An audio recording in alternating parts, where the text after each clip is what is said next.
I may just be back. I don't know. Hopefully I am. Right now, I am here in the dark, attempting to re-enter the site that I entered incorrectly. If I don't get the site up, I'm going to give up. Because I took my time. And that does not make no sense. So, let's see. One more time. Can we see into the future by looking at what we know? Let's see. Because I cannot, I have to go one at a time because I can't paste and glue. What is this? Okay. I'm almost done, y'all, if y'all here. Can't see y'all if y'all here. Let's try it. Is that it? Did I do it right that time? Maybe I didn't. It usually takes a minute for it to come up. So I'm going to wait to see. This is a BEA. I was very careful in my writing. Oh, hell. What the hell? I guess that didn't work. I'm going to put it in here. I'm here behind the scenes, y'all, if y'all can hear me. Fiddling around. Having technical difficulties.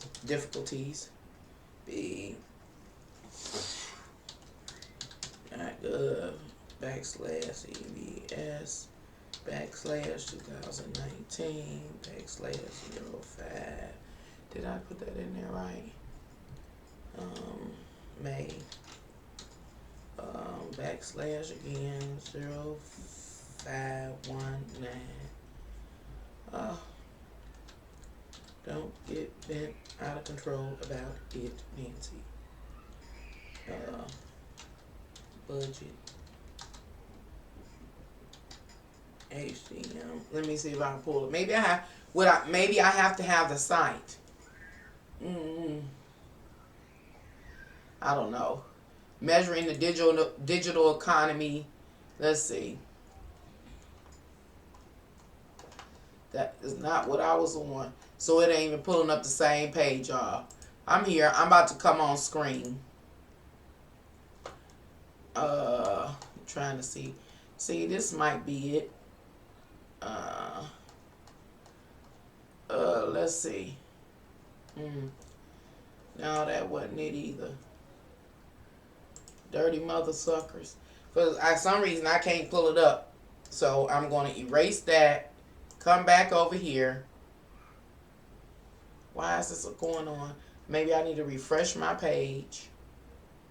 Am I even on the right page? What is going on here? No, I'm not. I'm on the wrong page. All of this is going on. Oh, but it's still. Where did unicorn come from? What the hell is going on here? Hi, George. Hi, Carla. How y'all doing?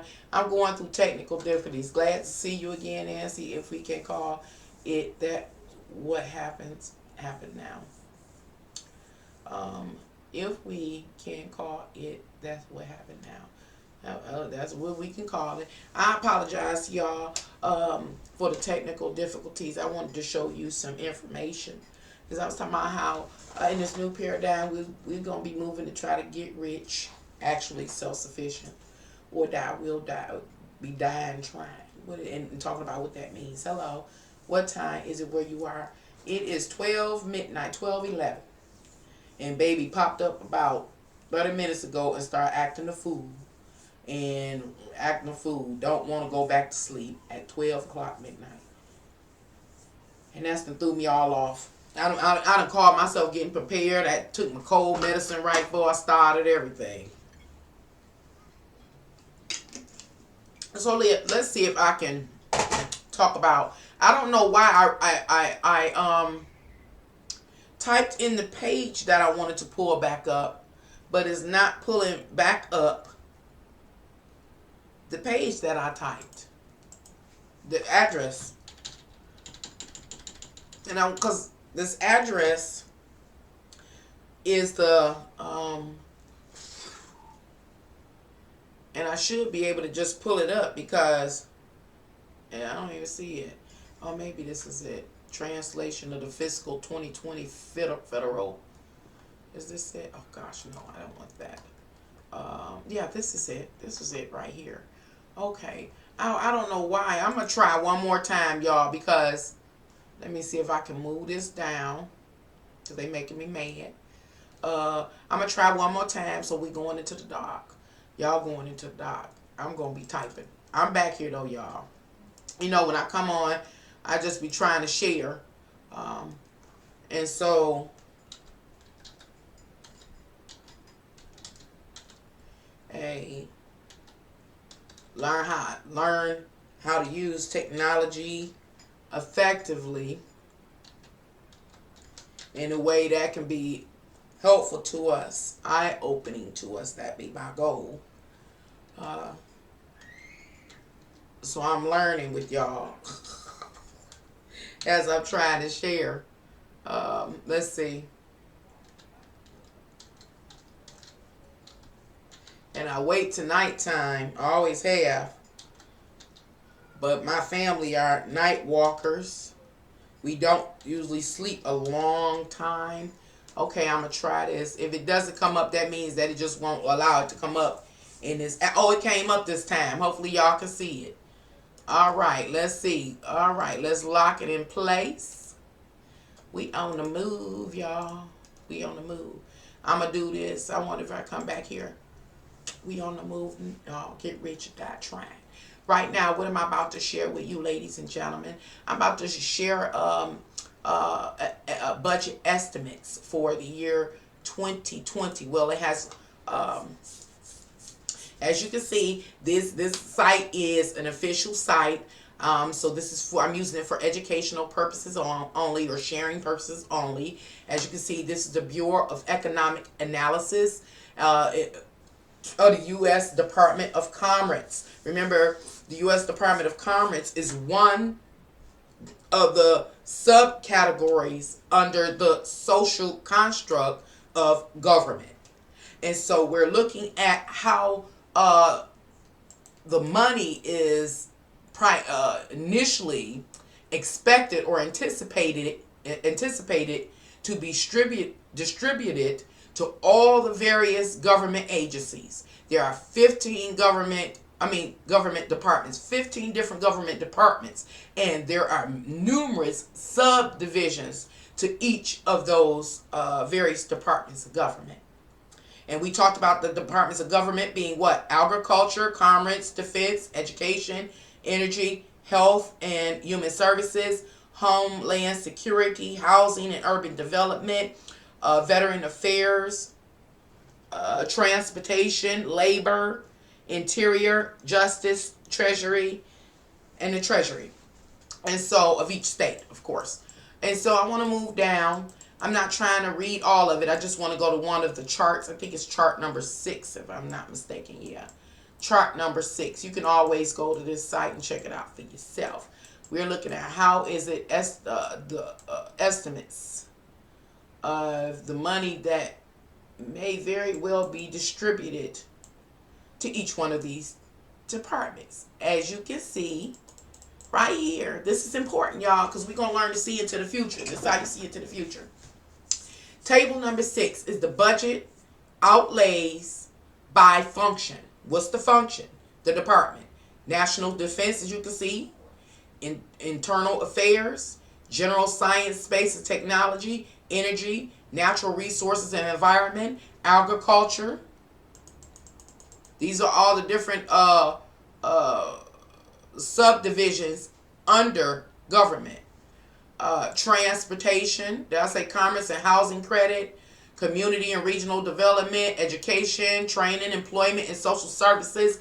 Why am I reading these things off? Because as I read down of these, this list, which ones apply to you? which one of these services or branches do you access? You know what I'm saying?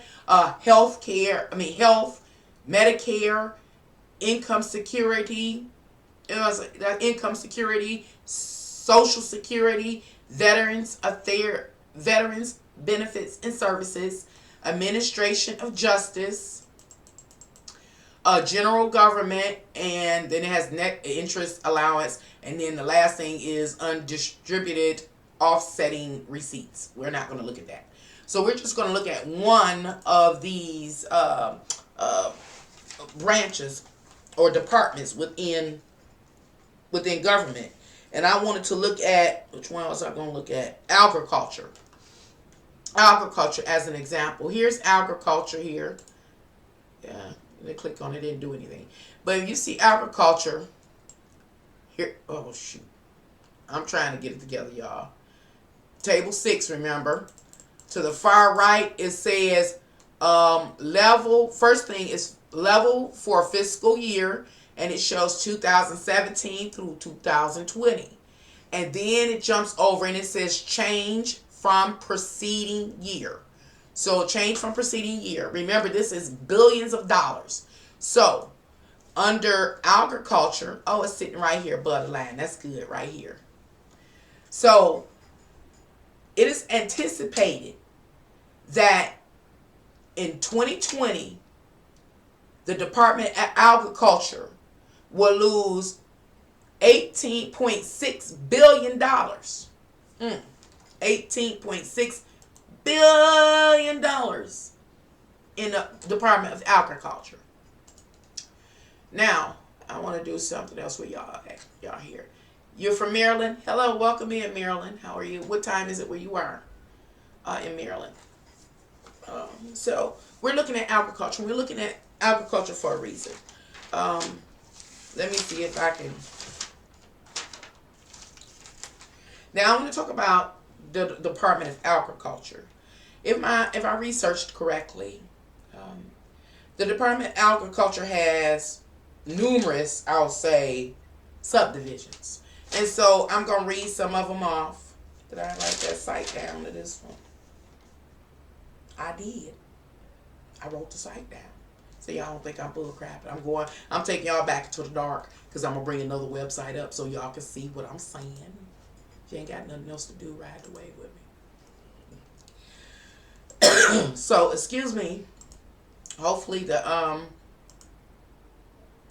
about to try to type another website, y'all. PMA.com/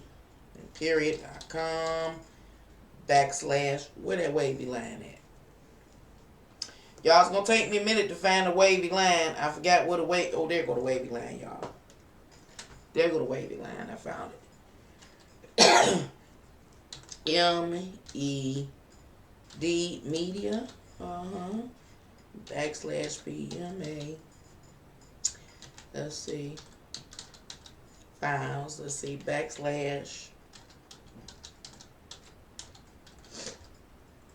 all of this is mandatory. Okay. I almost couldn't read my writing, y'all.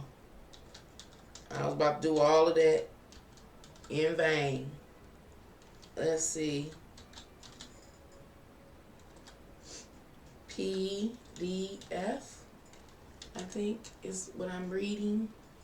/A equal EN. I'm crossing my fingers. It came up. That's good.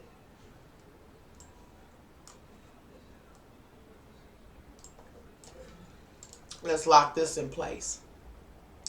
Oh, y'all really can't see this one. Oh, it got bigger. Okay. We don't even have to go down. What you're looking at here is we're looking at the Department of Agriculture. And we're doing so for a reason. The reason why we're looking at the Department of Agriculture, if I can recall, is because I'm talking, remember, I was just talking about the budget. The budget. You know, there's going to be so much money that's distributed to all, or funding distributed to all the various constructs of this world and the branches of of government to distribute to all of those various social constructs. And one of the social constructs that has to be covered is agriculture. Agriculture primarily deals with what? Making sure that we're just talking about the United States. So I don't know what percentage of the world population is in the United States, but it's about making sure that all of those billions of people are fed, and so much more, and so much more. And so the budget for 2020 is anticipated, if I'm reading the information that I have accumulated correctly, to be reduced by $18.6 billion, meaning it won't be as much money for the Department of Agriculture to work with. Won't be as much. And so this information, these facts, are going to have an impact on our new paradigm living.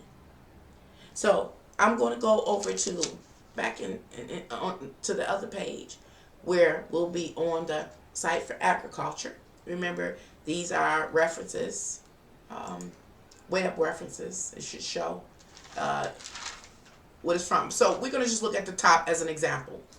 It says the United States fresh produce imports and exports. So we just going to focus on the imports and exports of produce. And as you can see, there are various international channels that we import and export produce with, right? I'm doing something wrong. No, I ain't. I just gotta remember how to do it. I don't know if you can read the small writing, but it says Guatemala, Costa Rica, and Ecuador supply about 3/4 of bananas. Pineapple volumes from Costa Rica have grown 35%. Yes, can I help you? I need the Android charger. Well, where is that? Here. Why y'all can't never get what y'all need before I start? Here. I didn't know you started. Huh. Thank you. Since 2008. Mexico is expanding. I can't barely see y'all. Expanding avocados, mangoes, and strawberries, and is the leading exporter of lemons and watermelons to the U.S. So, let me see if I can remember what I was doing, y'all. Let me look down this page. Okay. I'm coming back over here to y'all, because I'm trying to remember what I was supposed to be doing, but I don't remember. So, what I'm supposed to do? Department of Agriculture. Let me talk about that, because I don't think I wrote the site down. And so I want to talk about what the Department of Agriculture, what that department has to cover with the money that is granted to them. We have learned thus far that in 2020, it is anticipated that the Department of Agriculture will receive $18.6 billion less than they have, I guess, like last year. I can't find a site. So now they got less money to work with now. So the Department of Agriculture has to cover these different departments under them: marketing services, research services, animal and plant health inspection services, inspecting the foods and the plants, because we don't want no Ebola and cow disease and those kind of things. But I'll go on. Center for Nutrition Policy and Promotion, economic research services, farm service agencies, farm service, I read that, food and nutrition services, food safety and inspection services. Hold on to that. They have to fund food safety and inspection services, foreign agriculture services, forest services, National Agricultural Library, National Agricultural Statistic Services, National Institution of Food and Agriculture, National Institution, reading the same thing, Natural Resources conservation services, risk management agencies, rural development. I would have never imagined. Rural development, rural utility services, rural housing services, rural business cooperative services, and that one's it. So they fund to have to cover all that, but they're gonna have $18.6 billion less this year. Why is that important? Well, going back over to this other page right here, it says that there is a percentage of our bananas and pineapples and mangoes and grapes and avocados and watermelons and lemons and apples that we get from countries outside of ourselves. But there's going to be a cut in their budget. Since there will be a cut in the agricultural's budget, the money that they have available to them to run their various departments, that means either they're going to be letting employees go, or they won't be doing too much importing of various fruits or produce, which means for us here in the United States, the price of produce will go up. This is new paradigm living. Okay, now let's talk about the new paradigm, because another I gotta get a term for it, subject matter that is directly associated with new paradigm living is living more healthy, eating better, become a fruitarian or a vegetarian or something like, those kind of things. But yet it is anticipated that the price of produce will be going up. That means that the consumer, people like you and me, got to make more money to buy into that life-sustaining resource in order to be healthy. So we going to do what? Try to get rich. We're going to die trying. Okay. I was trying to make a point there. Now, I use just the Department of Agriculture as one example. How many branches of government are there? 15. And each of those 15 branches of government have numerous subdivisions. Some will be getting the same, near the same amount of funding, but others will not. Is this the one? Let me go back. I need to look. Let's check this out, y'all. One more thing. Just an example, so we can see into the future. See this new paradigm living. Let's go back down. We're on table number 6. Let's look and see about what the healthcare one is about. Where is that along the way? Transportation is only getting $2 billion. Ooh, airplanes, traveling. Okay, how about education? Y'all look here. Now, y'all got to come back over there because I'm ready to fuss and cuss. Because I live in the inner city area, and I am around a lot of people that don't have an extensive education. And the way my life has been set up, I have hung with maybe you can categorize as the lower class or the underprivileged. And I also hung with the big dogs. And the big dogs talk real cad shit. I didn't make it. About those people that aren't as sophisticated or evolved or educated as themselves.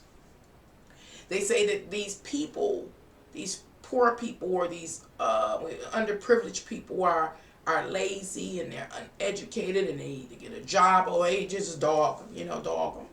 But right now I want to go back over here to this list, and I want y'all to pay attention to what it says under the on the list about education, the funding that's anticipated to be distributed for education.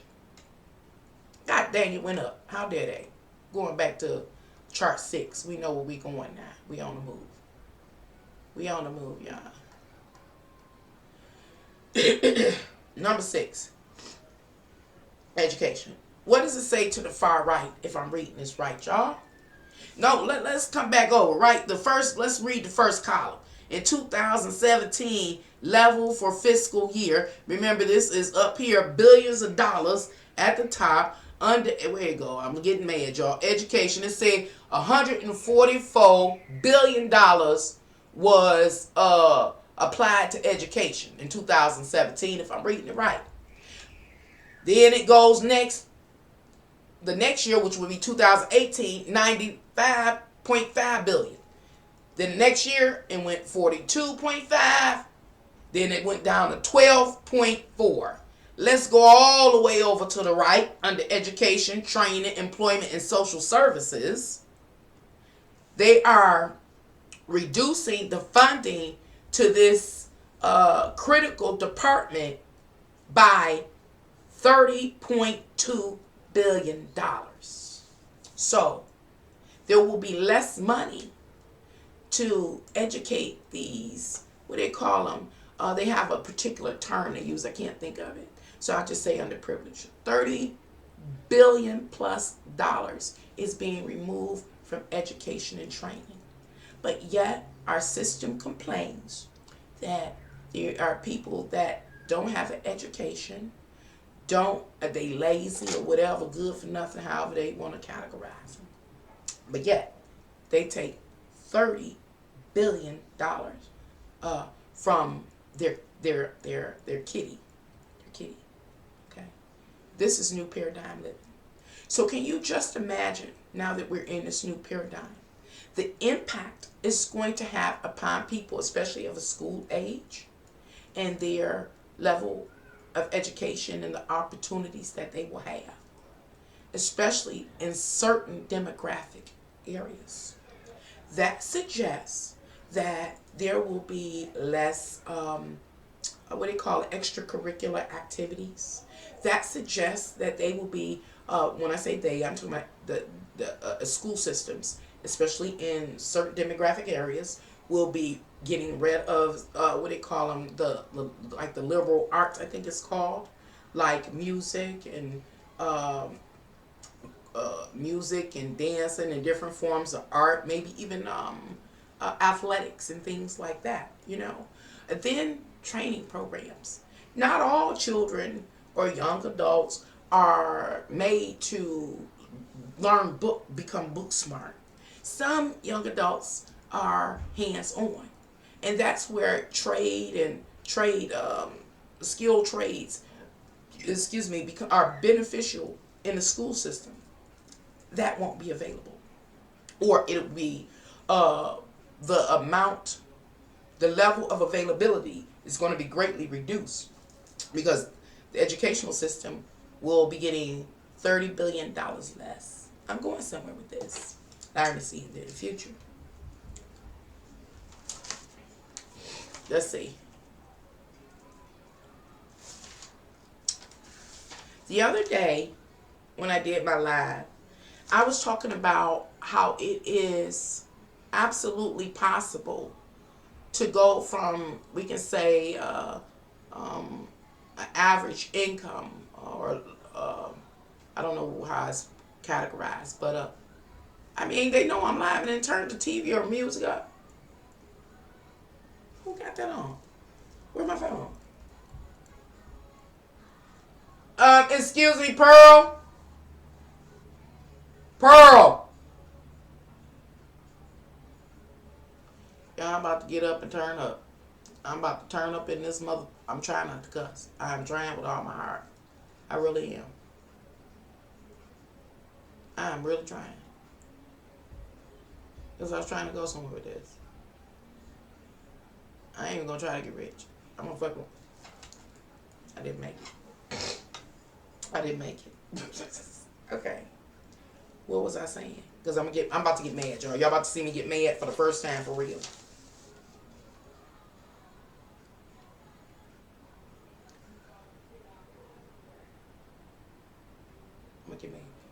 I'm gonna get mad. I'm gonna get mad.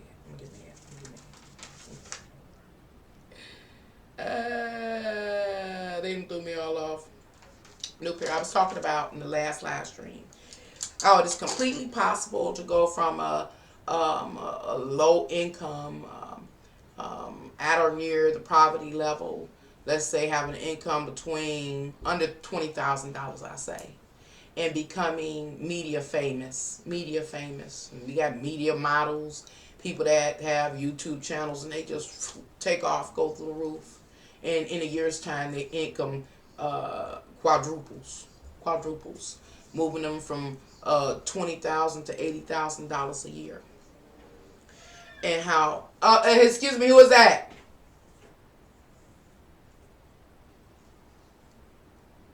And once that happens, the person is then confronted with having to. They move into a whole different tax bracket, and they have to deal with the IRS, another department of the government, right? And it's certain taxes and different things like that, and filings that need to be made. And so in the other live stream I was making, I was like, that is going to catch a lot of people off guard. And I think that's really going to catch a lot of young people off guard.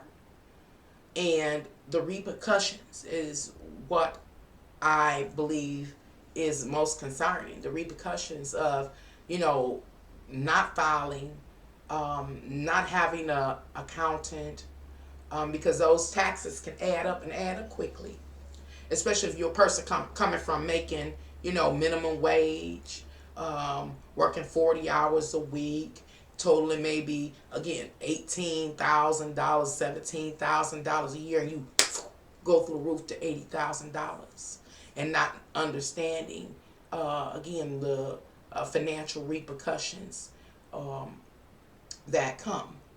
See, we getting rich, and some of us are getting rich quite quick due to the setup of this new paradigm, the way things are done. We are doing things technologically, through technology. And at any given time, your life can change. And what I'm trying to say is, they done threw me off so bad, y'all, that I can't freaking think. I'm ready to cuss and fuss and raise hell and go kick. I'm a Christian woman. George, would you say they're going to be raising the prices on food? They're going to raise prices on food. Oh, yeah, and that was another thing. Oh, because we're about to talk about that too, George. If the black farmers had to been destroyed, black people wouldn't have to worry about this. Right. But see, you can see it's been a systematic setup to get to this thing called the new paradigm. It's a systematic setup, taking control of all of the natural resources so that the people would be dependent upon our system in order to survive. Because surviving is the primary focus of everybody.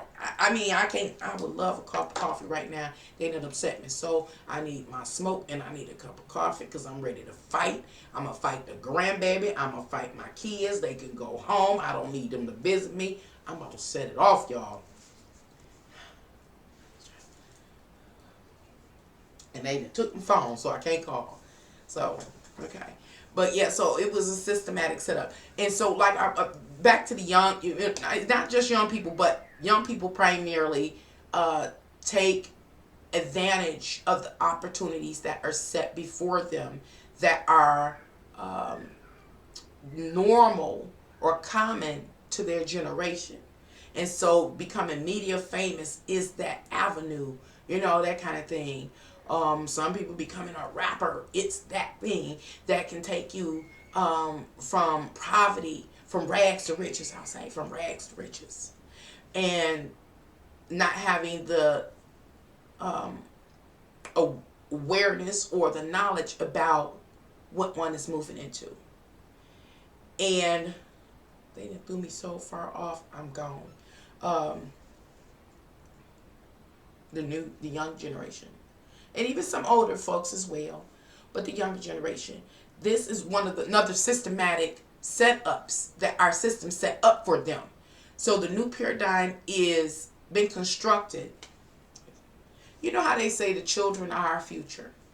Well, if there was ever going to be a revolt, if there was ever going to be real change, if there's ever going to be real enlightenment, and real ascension that takes place. The primary leading group would be the youngsters, the young folks. And so our system set up a plan that included them. And the plan included, you know, destroying their opportunity to get an education. As talked about, they're taking $13+ billion from the educational and training system, which means they're going to have a difficult time being educated and knowledgeable about this reality. That's what a lot of people miss, is this reality that we're being educated about. That's it. And we're being educated about it so that we can be placed in a job in the system in order to help the system get, refine, and distribute the natural resources to all people in the United States, in this case, in the world, you know. And so they're taking that initially from the younger generation. This is a part of the new paradigm. However, the young people got, again, media fame and music fame and different things like that. You know, just for the average person, you know, if a person is not exceptional, you know. But it's a trap, because if those youngsters don't have the basic awareness about how our governmental system or our overall construct works, and they're blasted from you know, being behind the scenes or earning that low income into stardom, they will be overwhelmed. You get what I'm saying? And they're not going to know how to handle the situation. That's the part. And then look at the whole new paradigm, the way things are being done. When a person is launched or thrusted from being a nobody into being a somebody, they are surrounded by groupies. Groupies. They don't know who to trust. We talked about this before. How the majority of the people that create humanity at this time, heart is wicked, selfish, self-centered, egotistic, and narcissistic. So these people are swarmed with people with those type of souls. And what am I saying? So they end up lost in all of that. And there's no guidance. But just in case there's somebody that's there to guide young folk, the way the system has been set up, it has led young people to not honor, just like the Bible. In the final days, young folks won't honor the old elders, you know, that kind of thing. So they won't listen to guidance and advice and things like that. Why? Because old folks is outdated. But old folks got something to contribute. There are some benefits from the old paradigm that will be beneficial to the new paradigm. And the one thing that's beneficial to the new paradigm from the old paradigm is understanding the construct. Understanding that in this new paradigm, it does not mean that the whole system is changing. No. It's just being updated, revised, reorganized. Just like the funding every year to our various government systems, you know, that distribute the funding to all of the various constructs of this world. It's just reorganized. That's what's happening. And what is changing but not being destroyed is how our young adults are being educated. Back in the day, it was K through 12, and then what is that? Then on to college, higher education. Now, people are being educated online. What do they call it? In-house training or homeschooling. And then we're being educated online.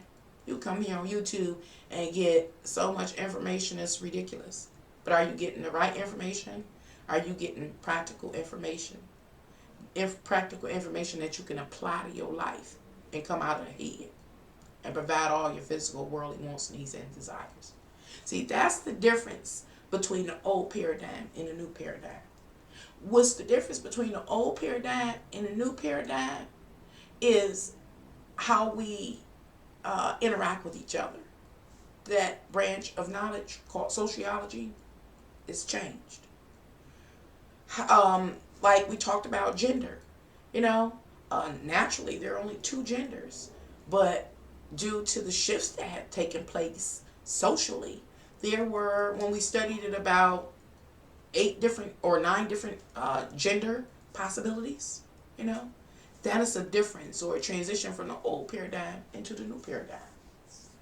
The power that the older generation has within our social construct is changing. Way back in the day, an elder was upheld and respected and looked to for guidance and sought for advice. Now, most of us only go to sit with our elders when we're trying to get some of their pension. That's the difference from the old paradigm to the new paradigm. And so, right now, what am I talking about? I'm talking about, I forgot, but I'm trying to remember. So, I'm talking about new paradigm living relative to finances and economics.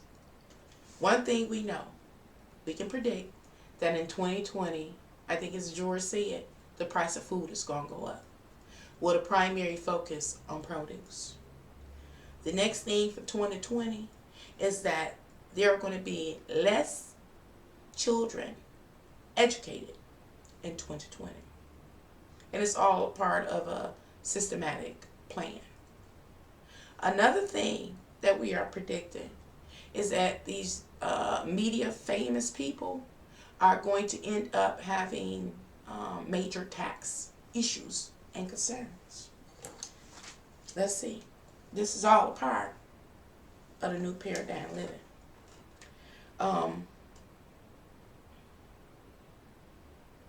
Another thing I want to talk about that we have talked about before is another thing I want to talk about. Then let me go here, y'all. Let's just say, George. You say, I bet you live in a food desert. Zoom. I bet you the military is getting the largest slices. Yep. Let's look, George. Yep. Let's look. George talking about he bet the military getting the largest slice of the budget. Let's see. Let's go back down to number 6. That's 4. Military. Let's see. National defense.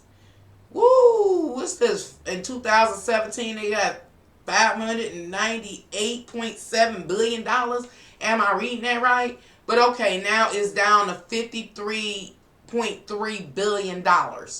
In comparison to everything except for Social Security, it is the second highest, or the second biggest slice of the pie. It's the second biggest slice of the pie, the defense, versus Social Security. You know, and they trying to get rid of that, or saying that it's all been used up slowly but surely. Let's see. Facts and figures. Okay, Miss Nancy, facts and figures. We about to get grown and sexy up in here. 1, 2, and 3. Yes, we gonna see into the future. We gonna prepare ourselves for this new paradigm, one way or another. And the system doesn't care. They're going to get educated talent from overseas. They are, you know, because China and them real strict. I learned years ago. I think they went to school 7 days a week, if I recall, when I was in college. You know, the good thing about college, you know, college corresponds with the 9th house of Sagittarius in astrology. And it also talks about foreigners and having exposure to other cultures. And when I was in college, you know, of course, I was exposed to a lot of different cultures. People from China and Japan and just all different cultures. And I learned so many things. I'm talking about how the families interacted, what they were like. American girls, we can date, we can do what we want, we viewed as promiscuous. The young girls or women from the various cultures, they don't know nothing about that. They couldn't go out, they couldn't do that. And so they just was fascinated with us, you know, American women, especially black women, you know, supposed to have a big mouth. They were real fascinated with us. They loved it. But they couldn't take that stuff home. They talked about their educational system. They talked about their casting system. They talked about the emotional and mental impact it had upon them. So these things are real. They are real, and they differ by continent and country and culture. You know. Um, and so what I'm saying in response to what you're saying, George, about they're going to get the talent from overseas. Yes, they say they're very, very strict, and they put a lot of energy and effort into those that excel, that prove themselves to excel. If once you show you don't excel, nothing else is invested in you. And that's somewhat like the kind of family I came from. Once you show any weakness, so I'm the black sheep.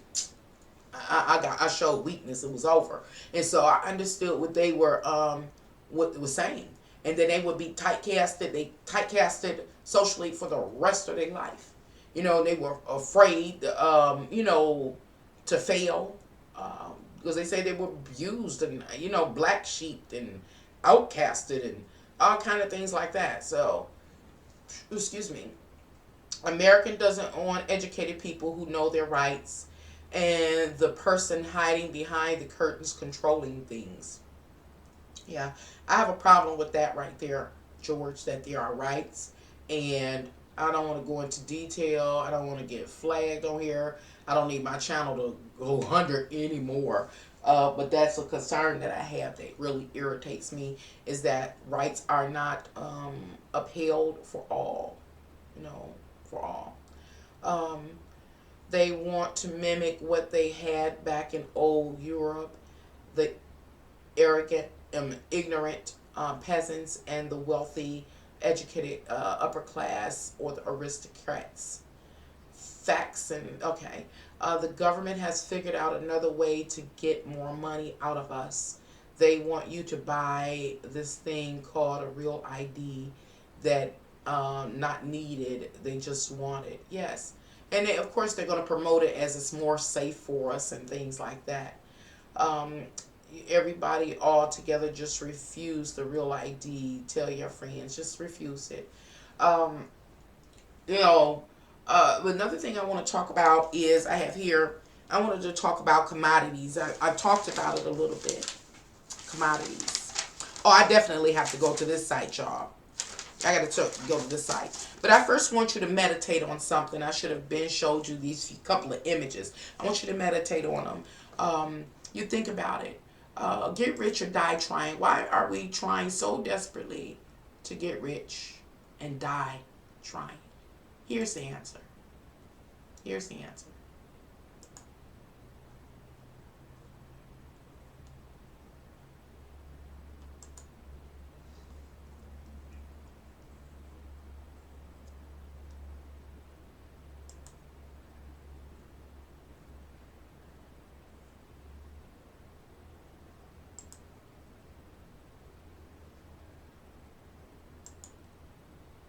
It was the best I could do to show how we come in here naked.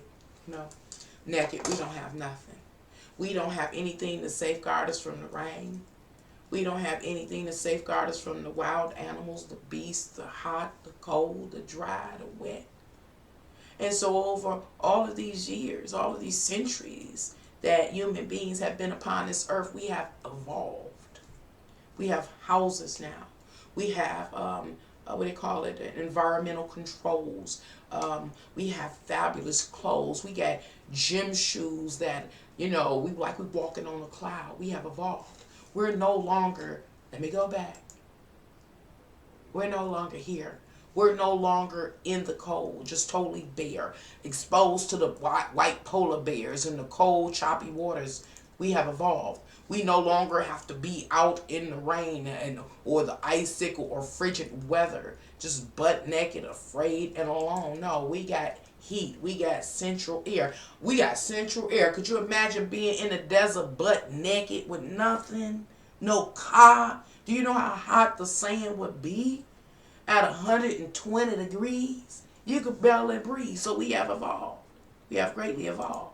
Even the most beautiful landscape, it still will be very uncomfortable to dwell in this world without the benefits of the advancements we have made.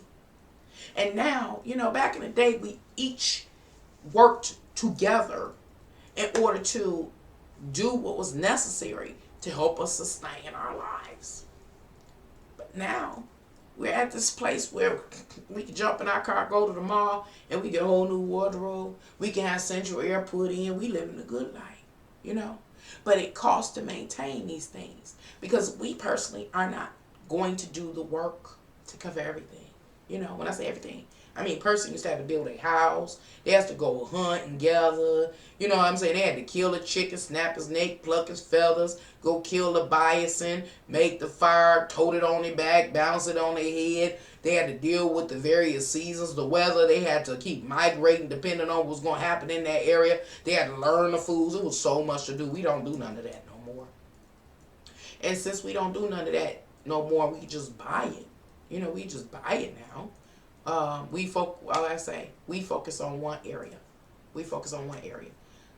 It depends on what you do for a living, but we focus on one area. Either we are nursing, so we in the healthcare profession, and we go make our money that way, and then we go buy some medicine, we buy some food, we buy a house, we buy some central air, we buy a car, we buy some clothes. You know what I'm saying? We don't do it all anymore. Okay. And so because all we can do is focus on whatever area we are proficient in or work in to earn the currency so that we can access the life-sustaining resources. And because the economy, let me make sure I kind of say this right. Because this is new paradigm living. This has been taking place. We didn't stop it. So now it's about to explode. What's about to explode? The experiences we've been having in the past, sporadically, here and there, growing in intensity, are now going to explode during this new paradigm. Another department I want to look at, the housing department. Because remember, I deciphered was Kanye's West song, his album, and it talked about they're going to start developing housing with a primary focus on low-income housing. And then I did that backup video where I found evidence by another YouTube person that they found the exact same information through another means. So, housing and development. How much money are they going to invest in housing and development this year? Kanye West told us that they was going to be focusing there. Let's see. Where I'm at. Which one is this? Can we get housing and development? Where is it under? Is it under? I don't see where it's under. Let me see. General government, administration of justice, social security, income, health, education, community and regional development, maybe 7.25 if that's it. No, here it go. Commerce and housing credit, $21.3 billion will be focused there. Commerce and housing credit. Okay. And for low income housing, I guess that would be considered a lot. Energy. Look how much money is being put toward energy. That's scary. 0.3 billion. That's not even a whole $1 billion. Will be focused on energy. Did you know, this is new paradigm living, that I seen something on YouTube and it was about energy as far as electricity and utilities, and how each customer of a utility company, any given utility company, receives a credit from the government, like a subsidy. Doesn't matter if I'm understanding it right, no matter if you're low income or wealthy, you get, as long as you got a utility, you get a subsidy or credit from the government. And I seen something on my bill, I think it was 20 cents, but nonetheless, you get it. 20 cents, 23 cents or something. I can't remember what it was. And I remember seeing it here on YouTube. But that's interesting that in 2020, the only amount that's anticipated to be distributed to energy is 0.3 billion. $0.3 billion. I mean, that's not even $1 billion. It's nowhere near $1 billion that is going to be directed toward energy. Therefore, those credits may very well be reduced or done away with. How about that? How about that? How about that? In my area, people have all kind of problems keeping their utilities on. I heard the cost of living in New York is astronomical. I heard the cost of living in California is astronomical. And, I'm sure that these credits, like for myself, they don't do a lot, but they may help just a little bit. But to remove funding or help that people can get possibly from that particular kitty is going to be possibly detrimental to a lot of people in the year 2020. So that's another prediction, another thing to look for. Interesting, so interesting. Because then we got to look at the oldest hustles in the book. When stuff starts getting difficult, if we're going to do this for real, we got to look at the oldest hustles in the book. And one of the oldest hustles in the book is, prostitution. I don't know if I can get in trouble for that word. Some words, I guess you can't say. But I predict that what I just said will increase. People love the activity associated with that career choice, that career field. And so I see an increase in that. Of course. Of course, because people got to make money. One thing we're not going to do, most of us anyway, we're not going to be willing to starve to death or be in the cold. It's not going to happen. It's against our innate instincts, our instincts. To just sit there and starve or to be hungry or to be cold or to be homeless. It doesn't go well with the human condition. Go get rich without trying. If that oldest profession in the book increases, we already know it's, popular, then we can also assume that venereal diseases will rise, cases of AIDS will rise, etc., etc. This is new paradigm living. I have reported, based on my studies from in the past, that the life during the new paradigm, the fabric of life, is going to change. And most likely it's going to change for the worse. And the fabric of life will continue to be, what can I call it? Questionable, dark, gray. As long as the people in the life are dark and gray, it will support us in all ways. The next profession that I know of is selling narcotics. Nothing I can't say. We know that's a popular way to earn side money. But me, I'm thinking, hey, that is also going to go up through the roof during this new paradigm. See, it's a ugly side to this new paradigm. And it's not new. No, it's not new. We've been seeing glimpses of all this stuff in the past, and we did nothing about it. Now, here's the new paradigm. See, the new paradigm has new rules. Well, in the new paradigm, these various social constructs have new rules. They have new budgets. They have new plans. And the plans don't include your success.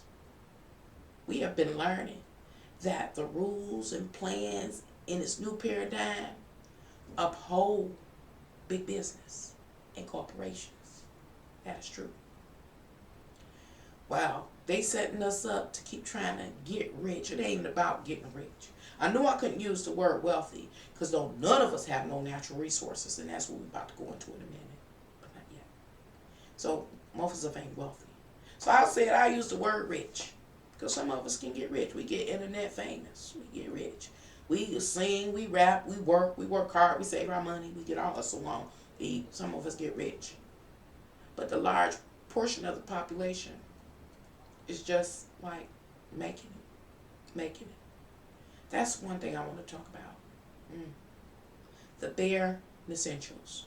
Essentials. Bare essentials. Bare essentials. People make just enough money to, if they, manage well, budget well, to have a roof over their head.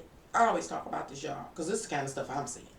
A roof over their head, some food in the refrigerator and in the cabinets, had a water on, a few little nice outfits, nice facial, haircut, hair, some little jewelry or whatever, some basics, a little putt-putt car,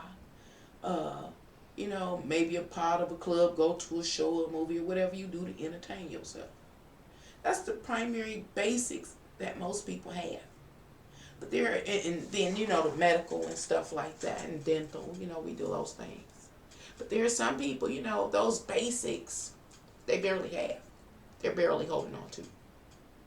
And the cuts that are going to take place this year and beyond, it's going to make it much more difficult for people to hold on to those basics of life. And those basics help us to have sustain our physical, worldly being comfortably, reasonably comfortably.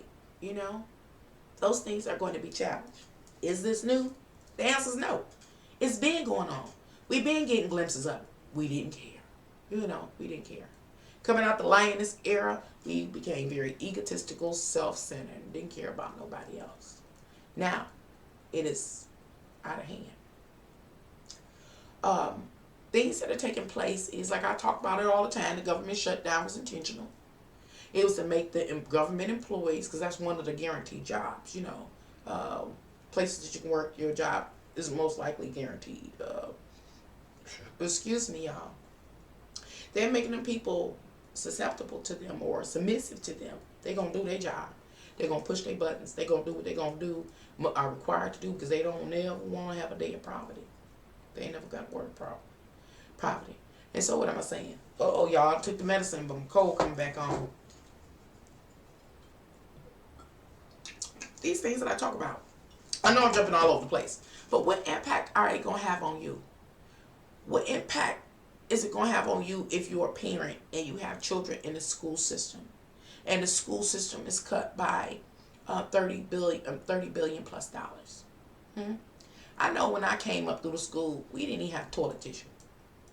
By the time my kids came up through the school system, it was nothing there. It was nothing there but the teachers. And, they had supplies, but the whole environment was just dead looking. And institutional looking, It was nothing there. I could just imagine what my kids' peers know or don't know. I could just imagine. I think my kids had a little bit more advantage because I'm the one that walk, cuss, fuss, everything I learn, they learn. I don't get on here to just share it with y'all what I learn or do it with my kids. My kids so happy I found YouTube, they don't know what to do with themselves.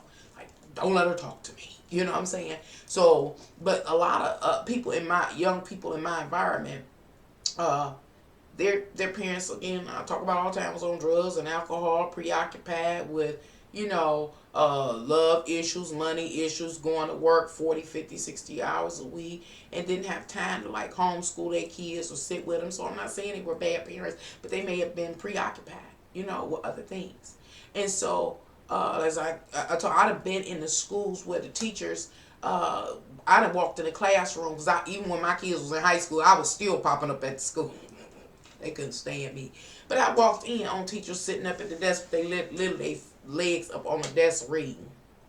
Kids going crazy, and I've seen that multiple times. And so a lot of kids were just passed through or flunked or whatever. They may have not been educated. And so I'm just rambling all over the place. But my question is, if you are a parent with children in the year 2020, what impact is it going to have upon your children when the budget is cut by $30 billion, when they don't have gym or music or maybe the avenue that they need to be expressive and creative in order to help them learn? Or how about this? What is it called? Learning resources for people with learning difficulties. They can't get that, get those kind of the resources and help that they need. What impact is it going to have upon your life? Let's read into the future. Let's read into your own personal future. Let's see. Another department here is the housing. What is it called, y'all? I'm going back here because we're gonna read. We're gonna see into the future. Excuse me for snotting and snorting.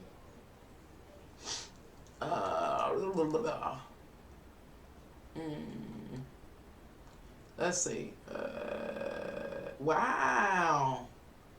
That can't be right. In 2017?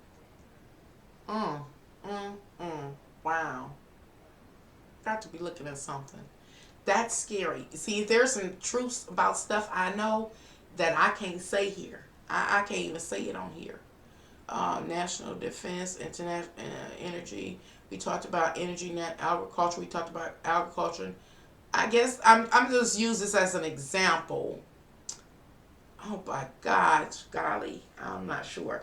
Commerce and housing credit of $21.3 billion. Well, hell, that's good in comparison to what it's been, because it's been less, and less. It went up 2.1 for housing. Okay, but that's interesting. So I'm not sure. What I'm not sure about.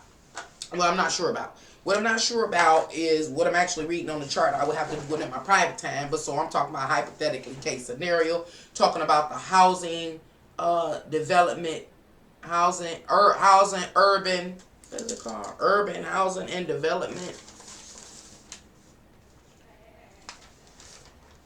Housing, urban, and development. Yep, housing, urban, and development. It is nice to see that they may be getting more funding than they have in the past 3 years. That's nice, because a lot of families depend on subsidy houses and things like that. Subsidy houses. But let's say hypothetically, case scenario, you are a person that receives some type of housing subsidy. This year, it seems like you may be okay. You may be okay if I'm reading it right. They got more funding. So long as you stay within the requirements of that particular department, you may be okay this year, 1 year at a time. Get rich or die trying. Becoming sovereign from here on out. Even if we became sovereign, is it possible for all of us to become sovereign? Is it? I don't know. I don't think so. I don't think that every single citizen can become sovereign.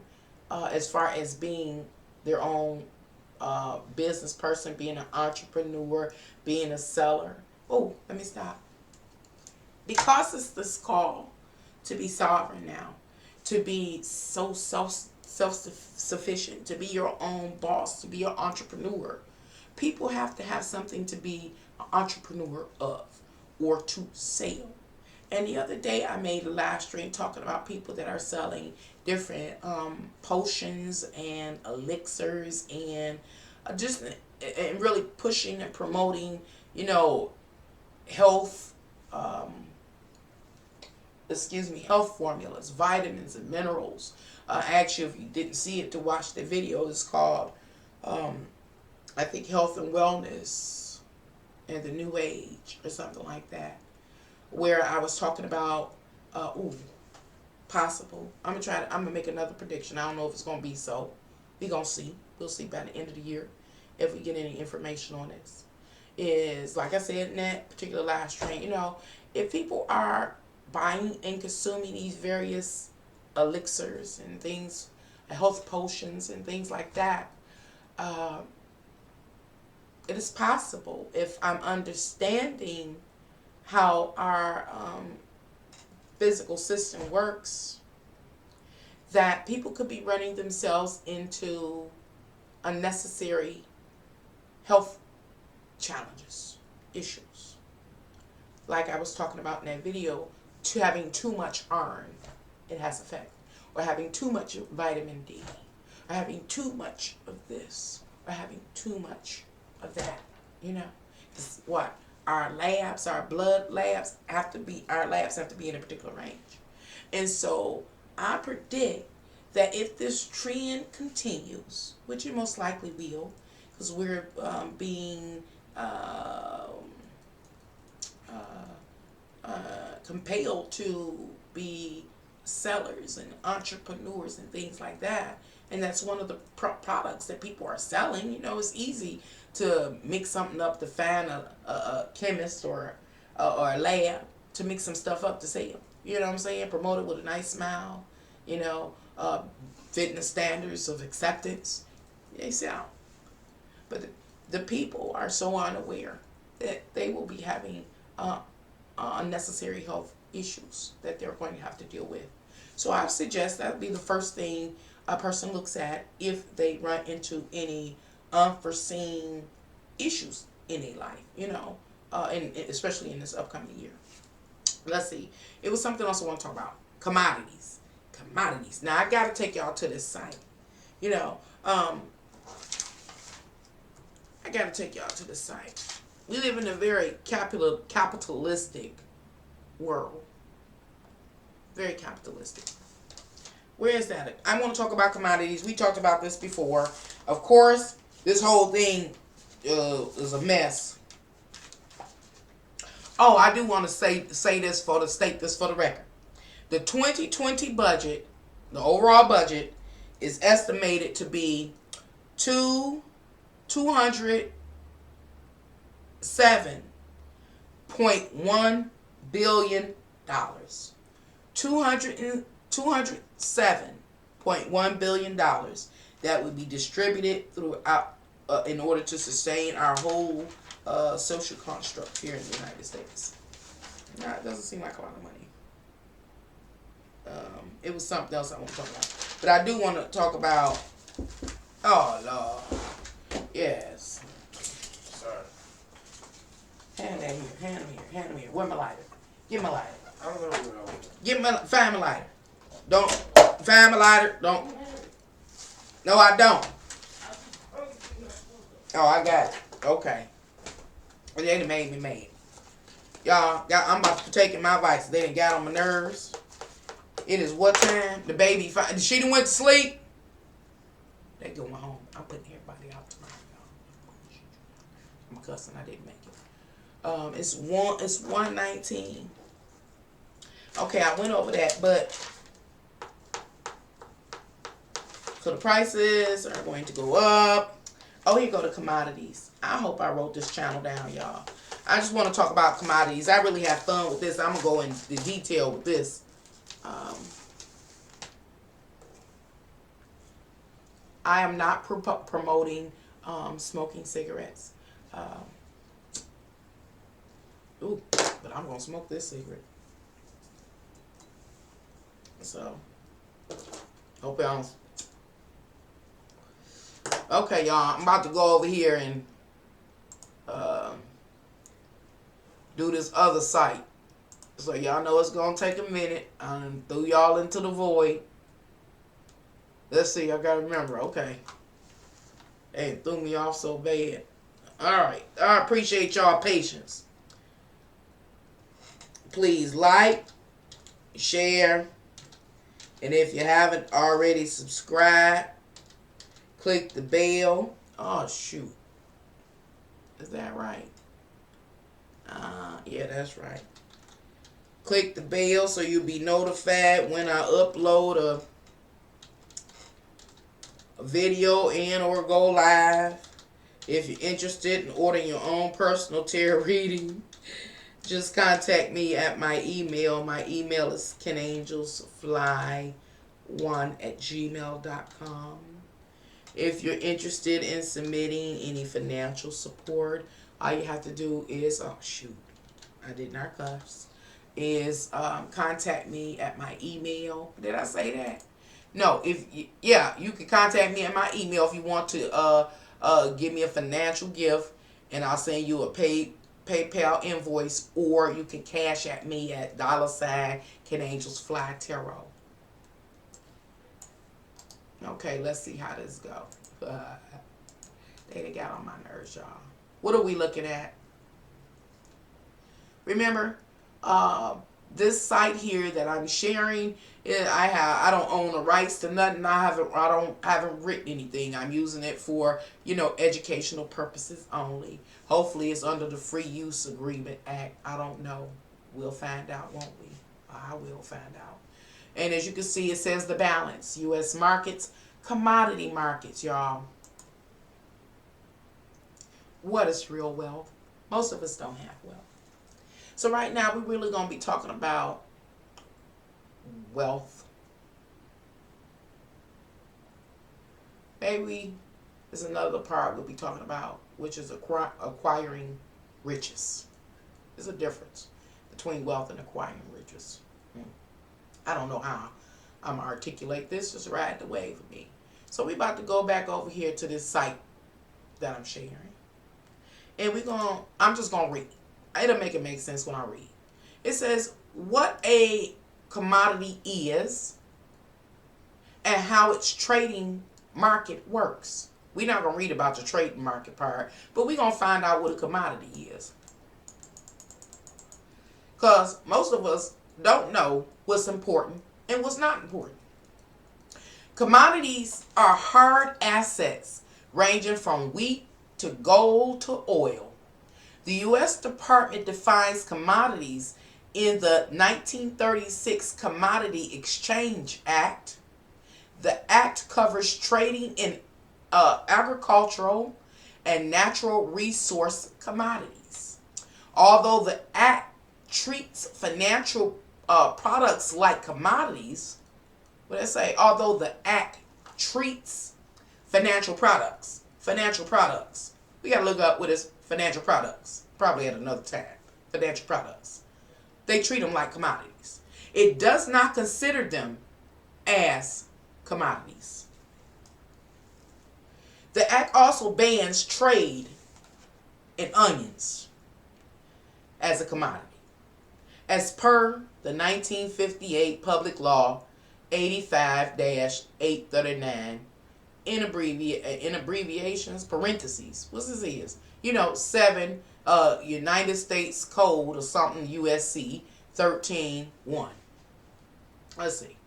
That ain't what I'm really trying to read. Here we go. What are commodities? Since there are so many commodities, they are grouped into 3 major categories. What are the 3 major categories, y'all? Yep. Agriculture, energy, and metals. Those are your real commodities. And I say real because currently they are selling cryptocurrency. You can go on your phone and buy game tokens and game gems, and you can buy in the eBay, you can buy in the Amazon. Those things do create riches, but they do not create wealth. Wealth is any natural resource that can be used to sustain your life and or advance us in technology. That is wealth. Wealth is agriculture, energy, and metals. So let's talk about agricultural commodities. What are agricultural commodities? Things you drink, such as sugar,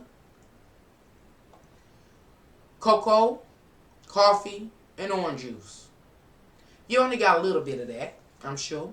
You probably have to go to the market every week to keep those, or every month to keep those things in your home. But what am I trying to say? What I'm trying to say is such things as sugar, for us, come in a 4 or 5 pound bag. That is not going to bring us wealth. But when you got billions of pounds of sugar, that's what creates wealth, as well as oranges and whatever else it says. We going in because we're going to learn about commodities, because we trying to get rich and we die trying. And right now in the new paradigm, they are compelling the population to work real hard, almost killing themselves, or making bad decisions like the young folks, or not that they're making bad decisions, they're making, they don't have the full understanding of what's going on, and what to invest in, so they're buying into things that don't create wealth. It won't leave a legacy, such as like buying into Amazon. Amazon, although big, popular, and right now abundant, can go out of business at any time. But orange juice gonna always be orange juice, and it's substance that can sustain your life. Sugar will always be sugar, and it can be used to do all kinds of things, to cook all kinds of things that can sustain your life. Of course, used rationally, and so on and so on. So we're going back to this commodity thing, y'all. I see you made a comment. I'm coming back over there in a minute. Now I'm going back over here because we're talking about commodities. What is real wealth? What is real wealth? Because we losing all of this awareness, all of this knowledge as we enter into the new paradigm. So let's refresh our awareness or build upon our awareness, depending where you are. So still talking about commodities. These are called the soft markets. The next commodity, the next agricultural commodity is grain, such as wheat, soybeans, soybean oil, rice, oats, and corn. These are things that what? Are substance that is consumed by a human in order to sustain their life. That's real wealth. But this new paradigm, the new constructs are removing our consciousness away from knowing what real wealth is and replacing it with cryptocurrency and buying digital gems and investing in Amazon and things. But I digress from that and I move on talking about agricultural commodities, real wealth. Animals that become food, such as livestock. Pork, called lean hogs, are what? Agricultural commodities, which are what? Real wealth. Why? Because they give substance for the human to consume in order to sustain a person's life. The next thing are things you wouldn't eat, such as cotton and lumber. How are cotton and lumber wealth? It's because it's a natural life-sustaining resource. Cotton helps to make clothes to keep us warm, to shield us from the weather, the elements. And lumber, what can we do with lumber? Oh my God, we do so many things with lumber. We build boats, ships, houses. What else do we build with lumber? What do ships allow us to do? It allows us to go from coast to coast to import and export. It allows us to go out into the open waters to fish, etc., etc. The lumber allows us to build houses to do what? To protect us from the elements and the wild beasts. Those type of benefits allow us to do what? Sustain our life. And so they are what is considered real live wealth. Next category of commodities or wealth is the energy category, including crude oil, RBOB, gasoline, natural gas, and heating oil. Commodities trading is a big determinant in selling oil prices. Let me read that again because I didn't comprehend.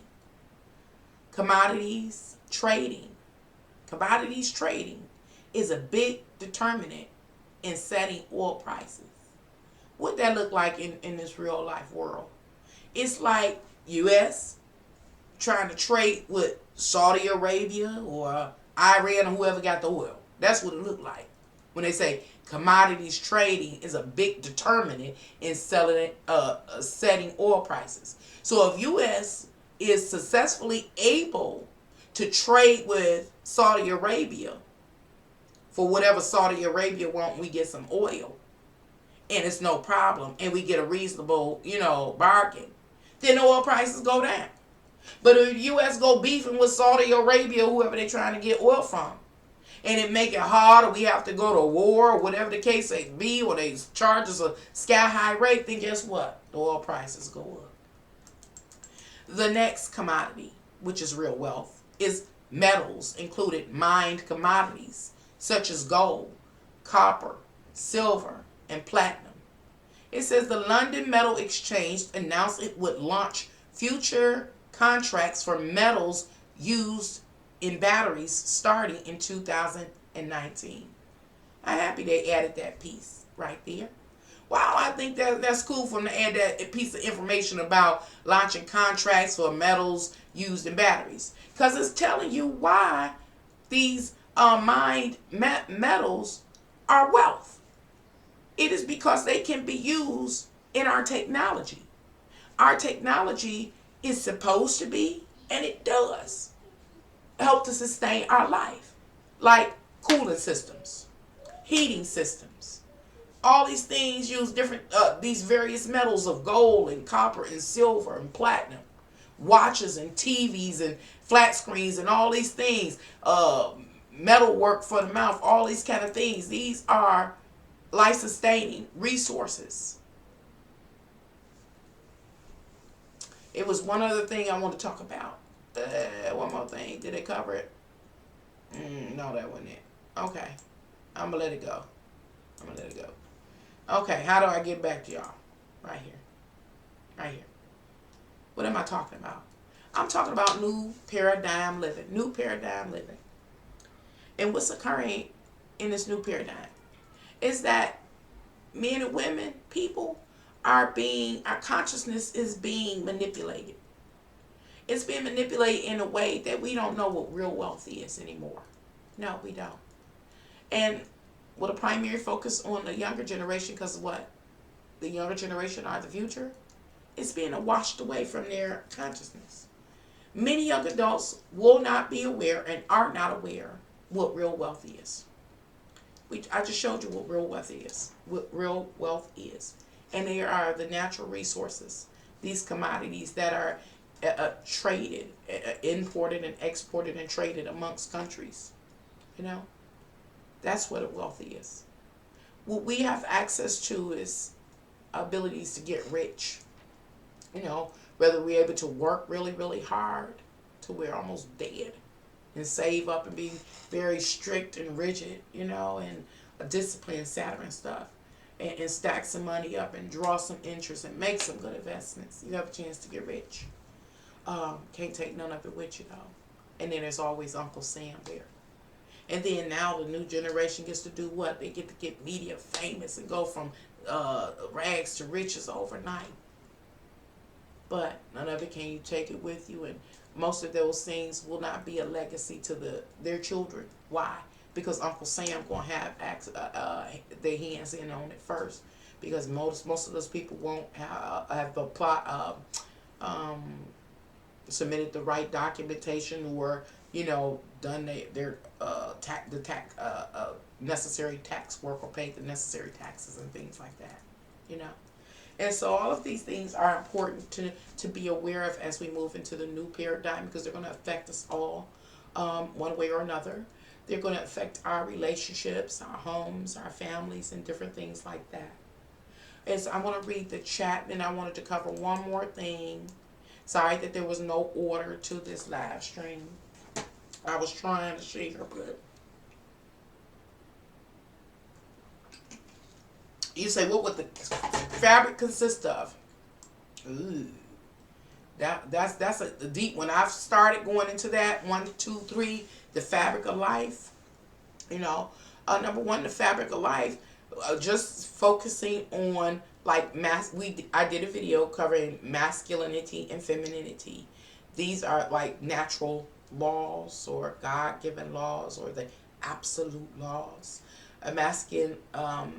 Masculinity and divinity are states of consciousness. It's not a physical, they're not physical beings. It's states of consciousness and awareness. Femininity allows a person to, or a being to be more submissive or subordinate. It allows a person to understand when to be submissive and subordinate, to withdraw, to, be able to back someone and not be assertive. That's what I mean by being more submissive. It allows a person to understand the concept of being open and receptive and caring and nurturing and supportive, those kind of things. Or it's like that motherly energy. It's a state of consciousness, as is masculinity. Is a state of consciousness.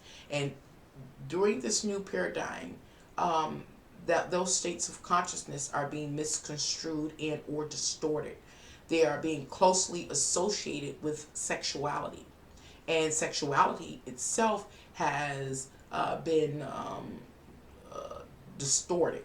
It has been has many variations now. It is moved from its natural,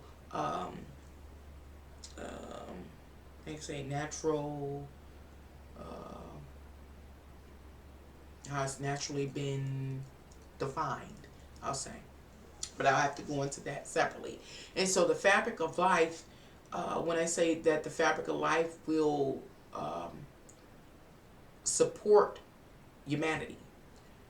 So if humanity is looking at masculinity and femininity, number one, as physical beings, that's one of the distortions. How can I say? See, the difficulty here when talking about the fabric of life is that the fabric of life stays consistent. I'll say that. Whoever is divinity, whoever is God or the creator, set rules up for the system. We can't even argue that. We watch the sun rise and go down. We watch the sun rise in the east and set in the west like clockwork, So we understand that it's a system. We watch the flowers and grass and trees and leaves spring up into new life in the spring and die out in the fall and throughout the winter.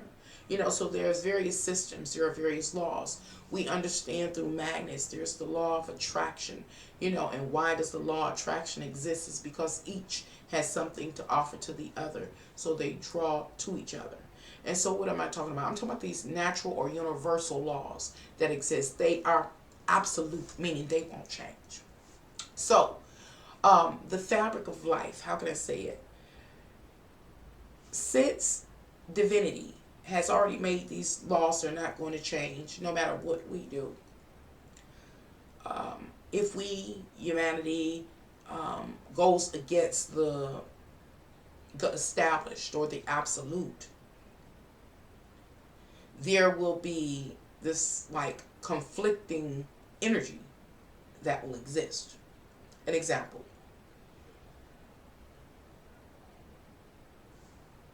Masculine and feminine energy, right? I just defined the feminine energy. It's consciousness. Masculine energy and consciousness allows a person to know how to be assertive, when to assert oneself, how forceful to be. And it is about being a leader. It's the consciousness, right? If that is being distorted, there is going to be a loss in, like it already has been. We've seen these things. We've gotten a glimpse into it. It's just about to explode now. Like the masculine energy. You know how they talk about toxic masculine energy. Toxic masculine energy balloons. It takes more space than it has been granted. Once it takes up more space, I'm trying to explain it the best I can, then it's been granted. Then the femininity shrinks. We see this. We see this on the world stage. I don't know what you follow, but a lot of what has been trending over the last year or two talks about the reemergence of femininity or feminine energy. And what is that about? It is about rebalancing the masculine and feminine energy, or the consciousness. It's been a time period, a phase in the history of humanity where masculinity, that energy ruled. It was assertive, forceful, aggressive. It became toxic. It became violent. Um, it was became egotistical and narcissistic. All those things we talked about, and the femininity shrunk. Under that masculine energy, people forgot how to care. They no longer cared.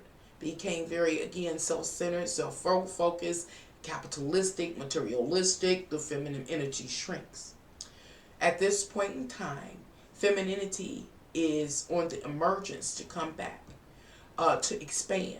And what is that expanding? And therefore reducing? Aggressiveness.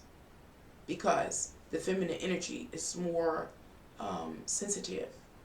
It is more not only sensitive, but it is it's considerate. It's more considerate. It takes into, again, when I say considerate, taking into account differences and things like that. It is, and now this is a rational sensitivity, the feminine energy. And so that kind of energy is coming back. It is where we care about starving children. See, the masculine energy was so toxic that it didn't care about starving children. But the feminine energy does. You know what I'm saying? So how can I say this? Life says, the fabric of life, the natural process of life, the absolute, says, okay, there's supposed to be this even distribution or pulsation between masculine and feminine energy. That's what's supposed to keep life moving. I like milking a cow. You know, but life got so distorted that it became the masculine energy was pulsating. And it has led to what? All of these wars we've had. Again, we've seen glimpses of it. Glimpses of it, control. What do they call it? When a person totally takes control of a country, you know, totally domineering. What do you call that? You know, that kind of thing. You know. And so life is saying, okay, you see how life, how can I say, since humanity allowed such things to go on, life supported it. And it led to, I always talk about like things like the Holocaust, people that are able to take control and destroy life. Life supported it. It's all kind of things. I mean, just everything from the wars to the hoarding of the natural resources, and all the wars are about that. You know what I'm saying? So that's the negative masculine energy, and it became negative because it wasn't the expression of the feminine energy. It was, and then we're talking about consciousness now. The consciousness, the mindset of the humans at any given time in the history of humanity. Now we're being awakened. Something has granted us mercy. And it says, awaken, people. See what is going on. Because the state of your souls are in detriment. The fabric of life is being threatened by, example, the toxic masculine energy. Wake up. Once you wake up, it is, I'm sure, absolute hope that when we wake up and we begin to see what is really going on and get a clear understanding, a clear perception about what's going on, that we begin to understand that everybody is rowing in the same boat. We all on this earth. And we all came in here what? What did we come in here doing, y'all? You know I got to be dramatic. We came in here butt naked. Butt naked. Butt naked. Butt naked. None of us want to be eaten up by a polar bear. None of us want to be frozen to death, you know, or starved to death. And that is the feminine energy that allows a person to be aware. The masculine energy allows us to assert ourselves, to go out here and to be explorative, if it's a word, to explore, to discover, you know, to be that kind of assertiveness.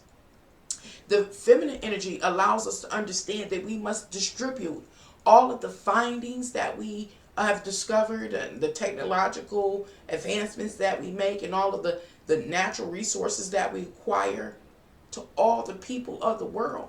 Because we're doing what? We're all in the same boat, rowing. You know what I'm saying? But masculinity took and suppressed the feminine energy. See, we're talking about entities, you know, at this point. Uh, um, the masculine energy through humanity, the work of humanity, expanded the masculine energy and suppressed the feminine energy. And so that's why we have starvation. That's why we have the unnecessary deaths and different things that we deal with. That's why we have all the diseases and things. So, remember the fabric of life, right? The fabric of life, we're not lining up with it. Because we're not lining up with the fabric of life relative to the strengthening of femininity, the consciousness of femininity, and the expansion of masculine energy until it's toxic. Relative to the fabric of life, because the rules don't change, it brings death, destruction, and war. I don't know if I explained it right. Try. Death, destruction, war, loss, so much more. So, hopefully that made sense. Let's see. You say other countries put their money into their students instead of taking away like Americans does. Yep, and that's gonna be our downfall. Well, see that's a whole nother thing, George, because I mean you gotta look at the population reduction agenda too. Why is the population reduction, on the agenda to happen? Is because long as the population of the earth is sustained or it continues to grow, our social structure, remember, exists in order to effectively harvest, refine, and distribute all the natural resources to 7.5 billion people in the world. So, if they kill half of the world population, that's what, 3.5 billion people. They ain't got to worry about feeding, housing, and clothing. Now, you got to look at the reality of our world. In your location, wherever you live, how many different stores can you recall right now, top of your head? Family Dollar, Dollar General, Dollar Store, Myers, the various grocery stores, what they call it, Home Depots, Lowe's. We just talked about this. You think about all the car lots and different things like that. Could you just imagine? I mean, if you could really just come up outside the earth and hover over it and see everything, if you could zoom in and start seeing everything in Home Depot, where did it come from? It came from the life-sustaining natural resources of this earth. That's where it came from. It's the sand from the beaches and the sea floors. The glass is from the sands. You name it. What else can you find? Plastic. How do they make plastic? What natural resources did they have to pull together to make plastic? What am I saying? I'm saying, hey, it's a beautiful thing that we have technologically advanced so that we can make efficient housing, that keeps us safe. We have lighting. We can have an automobile.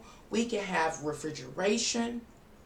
But why then are there still hundreds and hundreds of refrigerators still sitting in storage in one building? And that's just one building in this whole world. Do you know how many places store manufactured refrigerators? Just refrigerators. How many stores or warehouses store stoves? What's in the kitchen? Stove, refrigerator.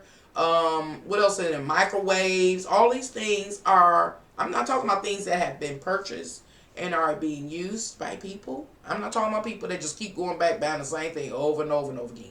I'm talking about, let's imagine, perfect utopia. These companies make durable products. So we all got what we need in our house, basically. What about all the rest of that stuff in that store? Why they still want to work every day making toasters and cars? If I live in a motor city, it's so many car lots here, it's ridiculous between here and the surrounding areas. All those brand new cars. And then people going to work every day making more cars. But folks got cars. It's old cars, used cars. They still making cars. The majority of the population don't have enough money to even buy a car. And if they can buy a car, they can't afford the insurance.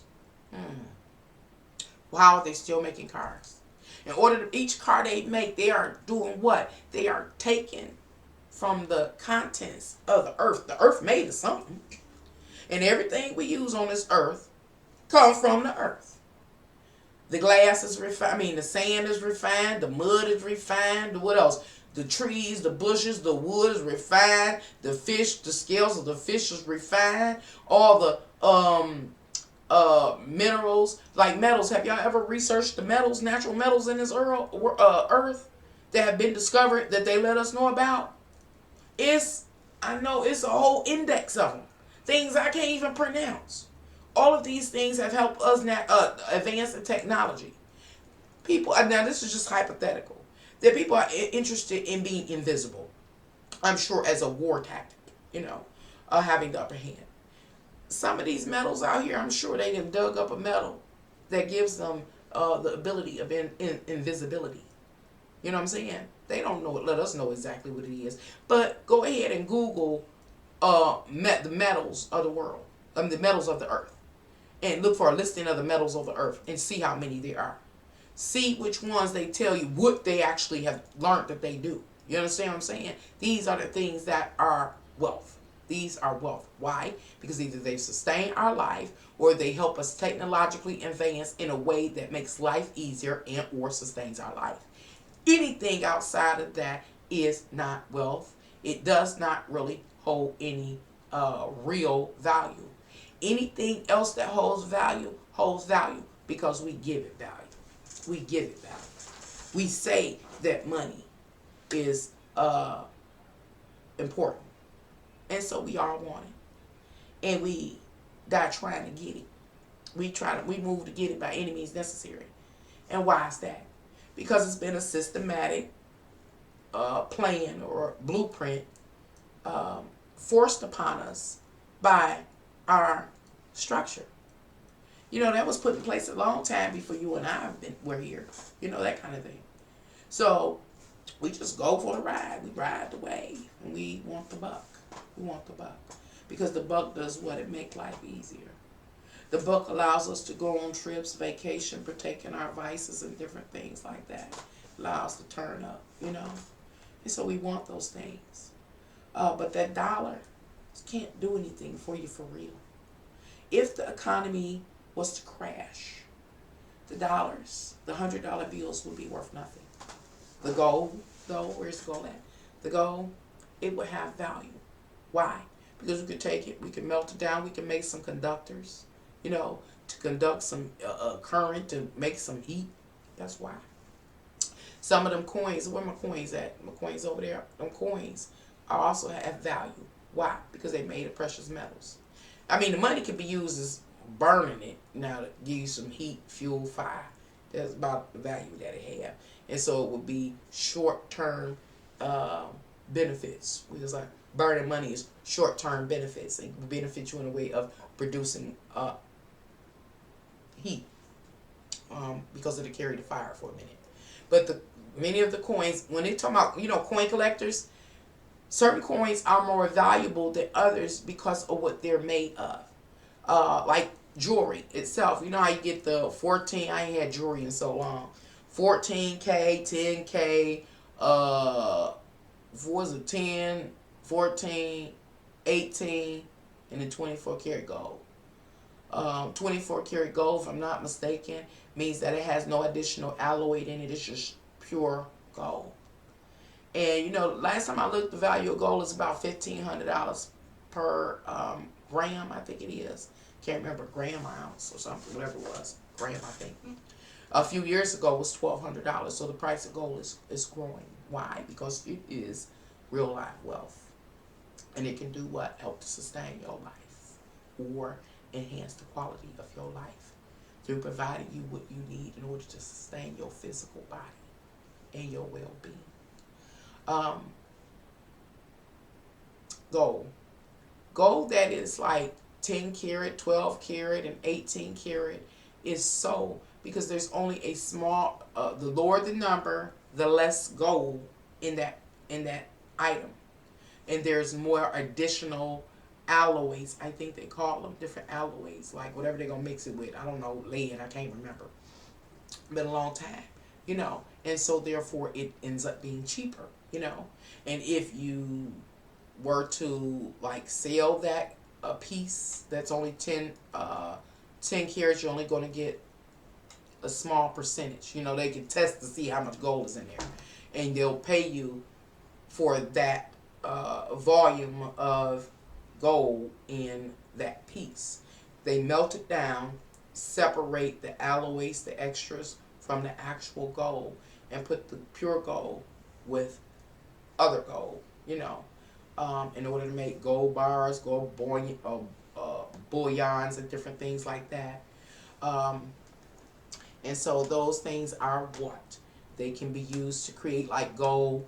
Research the different ways gold is used, and gold is just one thing. Again, it can be used, I know gold to be used in teeth, circuitry. I don't forget. I haven't done this research in a long time. Or haven't had any gold in a long time. Yeah. And so these are the kind of things that are being, again, wiped away from our consciousness.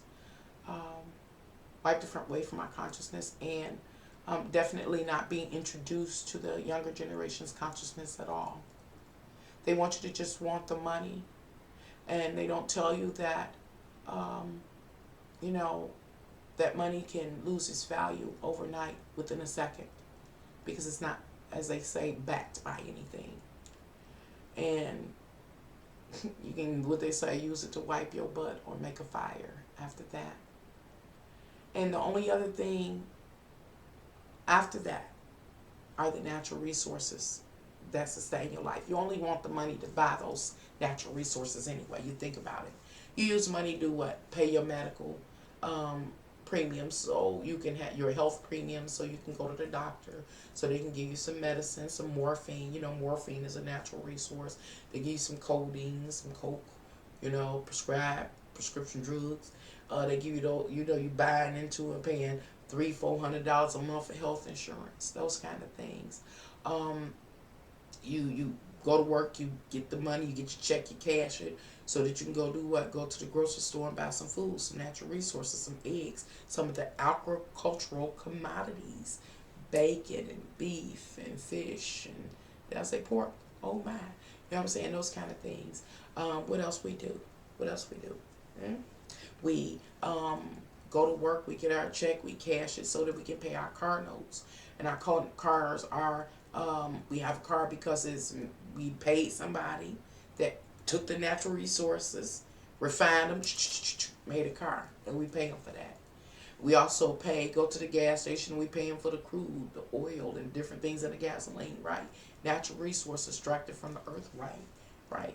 So we need to understand what real wealth is. And we also have to understand that people hold the power that they hold because it is necessary. Because there's so many people in this world, 7.5 billion people in the world, to be oversaw, because everybody needs food, clothes, shelter, medical care, etc., etc. And the dollar, the money, is the currency to figure out how those commodities flow out into the world. If you ain't got no money, your circuit is cut off. Don't let it flow your way. But then there are some provisions that have been made, and those provisions are what is being jeopardized as we move into the new paradigm. Because you got to remember, we're dealing with the state of people's souls, and the state of people's souls are egotistical, narcissistic, self-centered, self-focus, those kind of things. So, what is slowly diminishing are, what do you call it, um, charitable organizations. What is diminishing is subsidies like charity, those type of resources. Those type of resources are important because remember there's 7.5 billion people in the world. A percentage of the world population is here in the United States where I live, and so right now I'm focusing on this demographic area.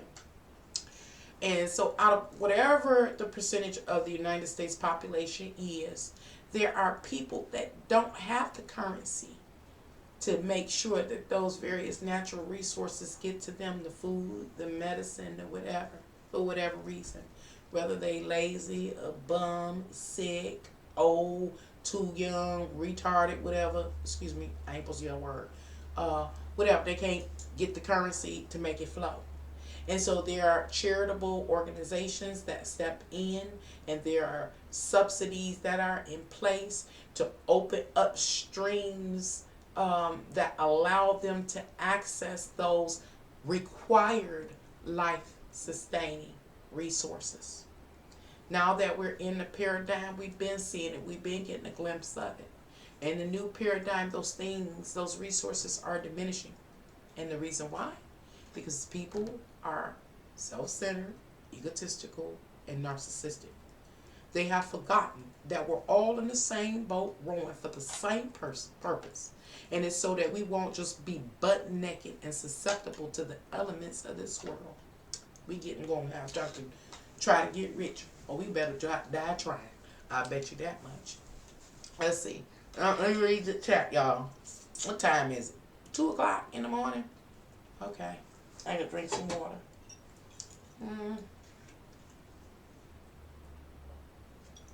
People do anything to survive. It's called self-preservation. That is 100% true, and it is a natural instinct. Don't nobody want to hurt. People can't see themselves not existing. You can't see yourself not existing. That's the issue we have with death. Can't see myself not existing. You know what? I can't believe that's what they are spending on housing. There's going to be more homeless encampments than neighborhoods. Isn't that interesting? That's a whole nother thing. I haven't gotten into the homelessness across the country. Now I don't know what's going on in other countries, but here in this country, we hear a lot of homelessness about in California. One was in New York. I seen here on on YouTube. But I mean, it's everywhere. People can't afford the housing. The housing that exists is inadequate in most places, or is too expensive. And I find that interesting that, like I was talking about the various, items or things that are made, that they're overproducing. It's overproduction. And it sits there on the shelf. And to us, we just love going out to the stores and looking around and stuff like that. And buying. But it's overproduction. And that overproduction, you have to remember, is humanity destroying Earth, tearing it apart to get its natural resources, its substance, to make plates, dishes, and cars, contact lenses, braces, jewelry, clothes. We're tearing her apart for these things. There's going to be repercussions. So, the same thing stands true when it comes to homelessness. That the people that are over housing and development on different economic levels are developing houses primarily for the middle class and up, the working class, strong working class and up, while people are homeless. And many of those houses and condos and townhouses, because people don't really buy houses right now. So we're talking about apartments, condos, townhouses, lofts, sit empty, totally empty. because there's not a person that has not come with the in the right income bracket to rent those places or lease those places or would buy those places. But then there are homeless people. I went to Esso Ford Museum. This is about 16 years ago. Like Henry Ford Hospital. I went to their estate. And when I was at their estate, I would just remember walking through and just seeing this beautiful mansion, fully furnished, very elaborate, sophisticated, so many rooms, so much land, so much space. But nobody of that family lived there. Nobody occupied it. And it was just a museum. So people would come hear about the story of Henry Ford and Ethel, whatever her name was, Ford. But nobody lived in this huge house. And I realized that was one of many, many houses that were empty. Or apartments, again, or lofts or condos that were empty when there's so many homeless people. But that's the world we live in. We live in a very capitalistic world. And there will be some, there will be some,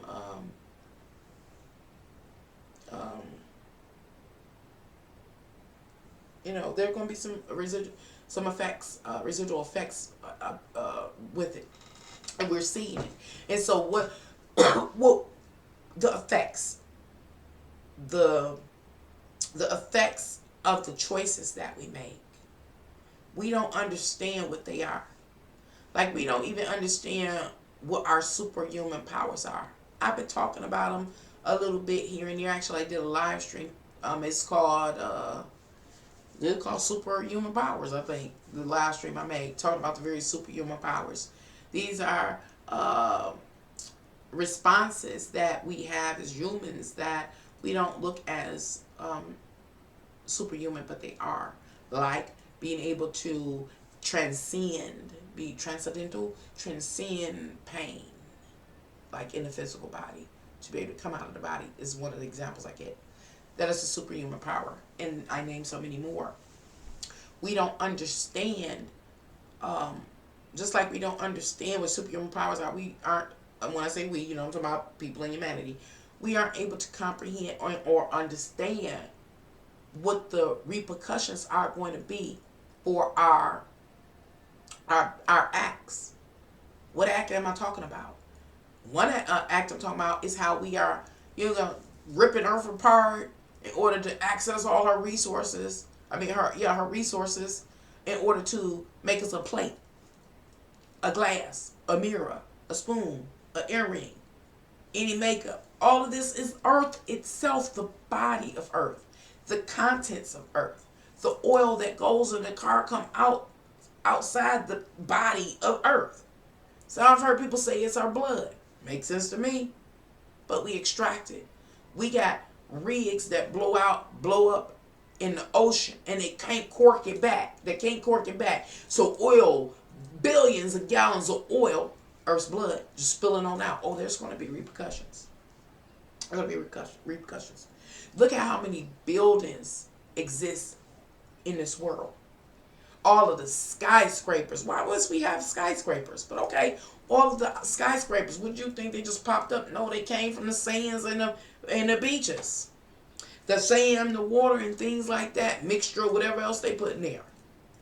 And so when they took that sand to make the skyscraper, how many ever there are in the world, there was left a gap somewhere else. There's going to be repercussions. These are the things, and then the whole thing is, it is continuing. That's what people, conservationists, are talking about. It's just continuing. When does it stop? When does it stop? See, our system doesn't want to tell us that they've gone too far. So they still have people go to work.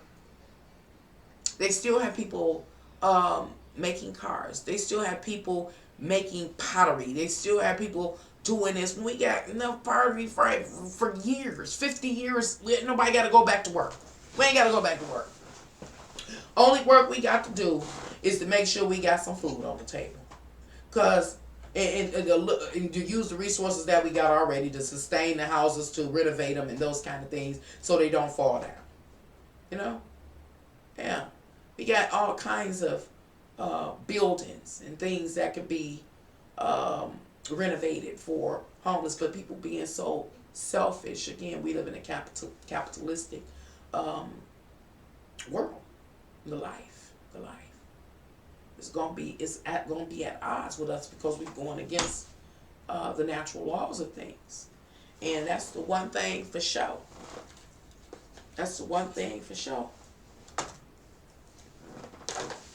Is that there are so many things we not seeing our abuse, and that's interesting. What is interesting? Reincarnating back in here. If we continue, which we probably will, to destroy Earth, to ravish her for all her substance, tearing her body apart. It's literally like tearing my finger off my arm, just tear her apart. One day, well, she already doing it, she gonna really respond in a way that's gonna be absolutely devastating to humanity. And I don't even think I'm talking about Earth is that cruel like that. But, if you pull her hip off, it's possible that her intestines might fall out from under. You know what I'm saying? And so that's something like what I see happening. Like I said, when they dig into the seabed and pump the oil up, or wherever they pump the oil up, and there's a rupture or something, and they cannot plug it back up, and it just keeps spilling. She can't go through a process of renewing herself and rejuvenating herself. It just keeps spilling. Once that right there, just that alone, is thrown off, the balance is in that, because she doesn't have her blood pressure done dropped too low, to say, personifying it so we can understand. What effect is that going to have on nature? Nature. Will it cause disease in, the plant life? Those kind of things. There's going to be repercussions. So that depopulation of the world's population is on agenda because the people in power, people in seats of power, know we've been coerced to overdo it. We'd already overdid it, and they know it. They know it. And so, something got to happen. Something has to happen. Because it has to stop. But rather than just being honest with the world's population and say, look, you ain't got to go to work no more. We're done. Let's try to seal up, close shop on what we got going on. And, what are we gonna reorganize, because it's the time period to do so. We're going to organize our various world constructs to include, using what we know to help us medically, globally. That's what we're going to do. So you don't have to worry about it. It's universal health care to all. We're going to, but this would take all these various nations, all this division, to agree to these things. But again, they set it up where it looks like everything is separated, and how they can't come to an agreement, and how they can't import and export or have exchanges of life-sustaining resources without any arguing and fighting and warring and stuff, that kind of thing. So, anywho, they can say, Because this is what I'm saying, and I said this in the last live stream. Remember, this is a self-contained ecosystem. Life take care of the life. The world is not overly populated right now. Trust and believe. There's only going to be so many born, and there's going to be so many that die. We have advanced with technology, and they can have a time frame where for 10 years, everybody is sterilized so they can't have kids. And they come back up, allow several years for people to have babies, and then sterilize another 10 years in order to keep the world's population down, if they must. You know what I'm saying? But life take care of the life. And I only say that that's an option because life has allowed us to. Earth has the resources that we were able to combine to create birth control. So that suggests to me that this absolute creator said, okay, it's going to be a time that y'all will begin to populate the earth so abundantly that we can slow it down. It's going to be a time period you can slow it down. And I'm going to give you the resources. By the time you figure out the resources, the puzzle, then you can administer it. It'll be that time. And so we know that's the time now. No problem. You know what I'm saying? No problem. And so what I'm saying is, if we are able to access, like, again, birth control, we can put the puzzle together, because it ain't like birth control just popped out and say, here I am, I exist. No, we had to figure it out. We had to figure it out. And we figured it out. Now it can be used. That's why we have became conscious about it, because it's time to use it. You know what I'm saying? And another thing I'm saying, life take care of life. So many gonna die, so many gonna be born. So we can depend and have faith in what they call the process itself as well. Again, I really don't believe. Only reason why we go to work and are still required to go to work is because it helps to sustain capitalism. That's the only reason why. That's the only reason why. It helps to sustain our narcissistic selves, our arrogant selves and our ego. That's why. Because, and then, again, work, don't get me wrong. I'm not saying that work can be totally done away with. See, this is the reorganization of our world structure that we need. Work does have to still exist. A government still has to exist. But the purpose or the structure of it has to be modified.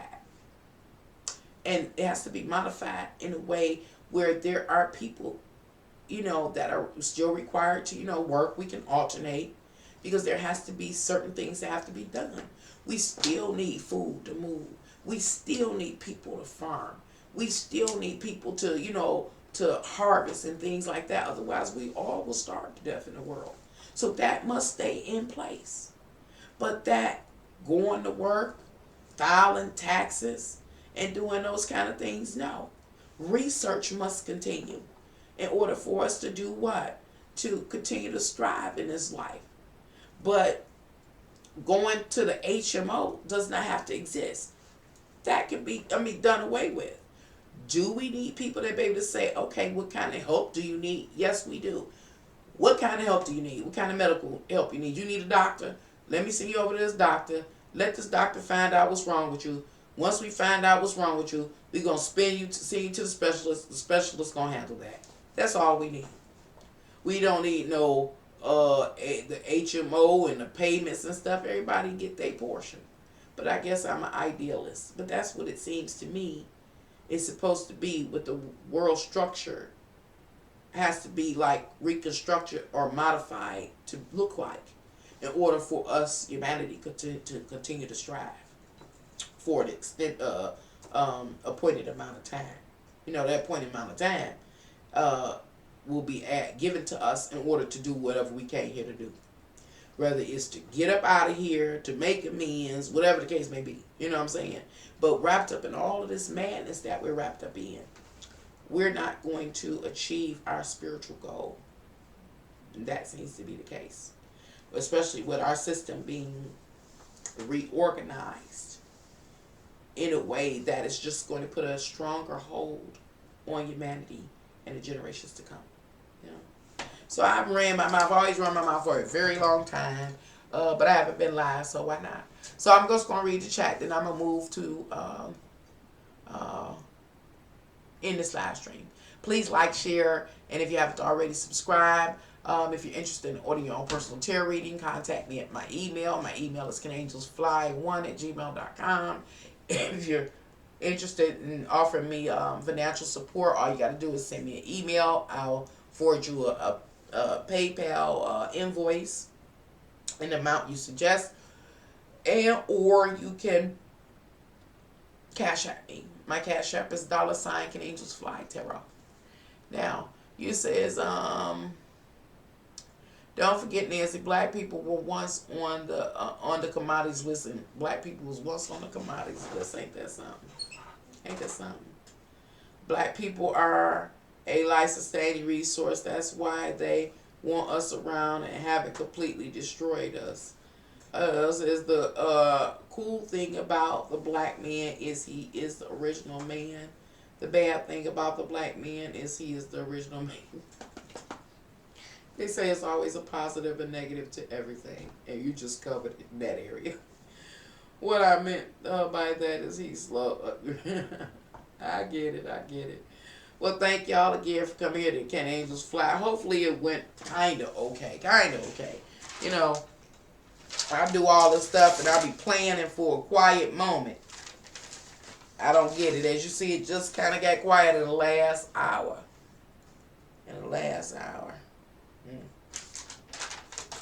Let me see. I'm making sure because y'all know I don't like to write stuff down. And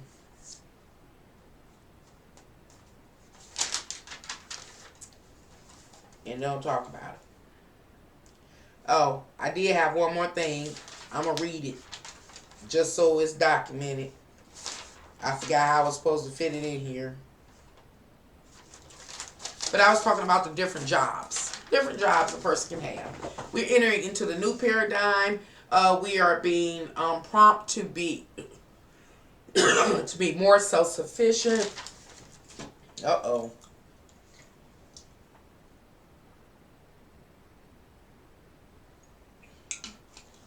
To be more self-sufficient or sovereign. And so these are the different areas that we can become sovereign. These are the job categories. I don't know how often I can take this. Because I'm showing about to go into the whooping cough part. Becoming self-sufficient and sovereign through being an entrepreneur. Agriculture, food, and natural resources. Architecture and construction. Arts, audio, video technology, and communications. Business management and administration. Education and training. Finance. Government and public administration. Health services. Hospitality and tourism. Human services. Information technology. Law, public safety, corrections. Manufacturing. Marketing, sales, service. Science, technology, engineering, and mathematics.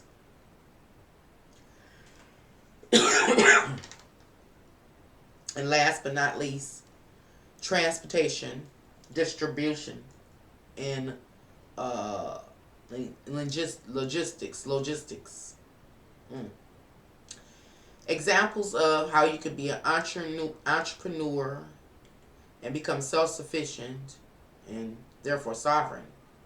An example is like under engineering. An example of a sovereign engineer, I say, Could be like a typical street mechanic. He's considered or she's considered an engineer. As far as mathematics, maybe a person that teaches math or tutors math on the side. Um, let's see. Tourism. I guess you can go into your entertainment district in your area and look for those people that are tourists and help guide them for a fee. Training and education. If you are certified or learned in a particular field, you can take students up under your wing and charge a fee to train them. Like what they call it, when they call it, when a person be up under you. I can't think of it. Business administration, arts. You can always be an artist, starving artist. Make your paintings and sell them. Audio and video. You can create films and try to get them out here and create music. That's what a lot of people do, rapping and doing things like that. Architecture. Now, I'm telling you, architecture is a good one. If I get the opportunity, that's what I would try to do. Architecture and construction. That's what I would try to do. And I'm going to come back to that. And agriculture and food and natural resources. I think a way to do that is to do the cabin law, where you sell, like, where you make and sell your own granola within your immediate environment outside your house, like that. That's the way to be an entrepreneur. And I guess this is really about taking the time. I need to do some of this, choose a couple of these job areas and just go independent on them in a independent manner in order to be sovereign and self-sufficient. When I say about architecture and construction, I shared this before. A person asked me on some live stream if I had $1 million or something like that, what would I do? And I was sharing with them during that live stream that if I had the opportunity, I would like to buy up some land in my local area, since it's all blighted and now the land has been just leveled, most of it. I like to buy up a couple of blocks, and I would like to make a village of small homes for people with low income. Of course, it wouldn't be anything that could help families, but it may be able to help individuals. That's what I would like to do in order to be entrepreneur, or self-sufficient, or sovereign. Because there has to be housing, and in my area they've destroyed the majority of the housing, which means there's only one reason that they would destroy the housing and not replace it with affordable housing. That means that they are trying to force people out of the area, which makes sense. But that's going back through the history of Detroit. And, Detroit is what do they call it? A very lucrative geographic location, right on the Detroit waterway. I talked about it before, furs and coals and everything. So this is a gold mine. And this gold mine will not be owned by the black community. That's the, thing. Another thing in this new paradigm, I'm going to say this and then I'm going to let y'all go, is that we are, when I say we, I'm talking about the world's population, primarily in the United States, are very sensitive to speak on certain subject matters. And we want to ignore them as if they do not exist. And it is not true. And in the new paradigm, we will be further edged on to be hypersensitive to subject matters that our system does not want us to speak about, such as different injustices, and we talked about rights earlier, those kind of things. And so there's going to be increased punishment, especially on social media like here on YouTube. There's going to be increased penalties and punishments for people that speak of such things. They have to silence people. Because I really feel like we're at this phase in the process where we did enough talking. We did a lot of talking. We've come to be quite enlightened about a lot of things. Even though we may not agree on a lot of things, we are enlightened about a lot of things. And so now it's time for us to begin to put things into action. And so our system, the media, is going to have to like silence people in order for people not to be able to connect and to move in unison, to agree in something. Because if enough come together, what they say, in the midst of the saints, a miracle appears. That's what the Bible says, in the midst of the saints, a miracle appears. If enough people are in agreement and in unison and move on one purpose, Tower of Babel, they will destroy it. And so I think they're going to get the, what they call it, the heads up, or the, what they call it when a person is ahead, they're going to get ahead of us. And they're going to start shutting people down. I know my channel has, long as I was just doing tarot and that was it, my channel was booming.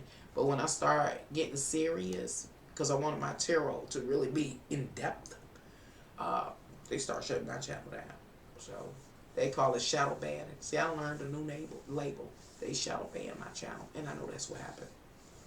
Again, you can't go to over 8,000 views per video down to 27. That's not even logical nor rational. Having 8,000, almost 8,000 subscribers and just stopping 2 years ago, and since then going backwards. Can't be nothing but a shadow ban, but that's cool. As long as the message gets out here. I do foresee, I believe the year 2020 is going to be mighty eventful. What I'm wondering about, this was the last question I asked Universe before I started this live stream. I'm just rambling y'all now because I'm really not ready to go to sleep. It was about the 5G. I keep saying it, and it's been reported that 5G goes online globally April 2020.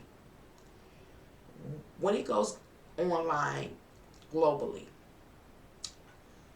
what impact is it going to have upon humanity? Because what's being linked up? What is being linked up? Is it like an example? A long time ago, I'm in the hood, y'all. So a long time ago, a person get out here and hustle in one state and then move on to another state before the officials even found out. Currently, a person can't do that within the same region, like from one state to another. Because once they burn one state out, the other states that's on that line is aware of whatever is taking place. That person shut down.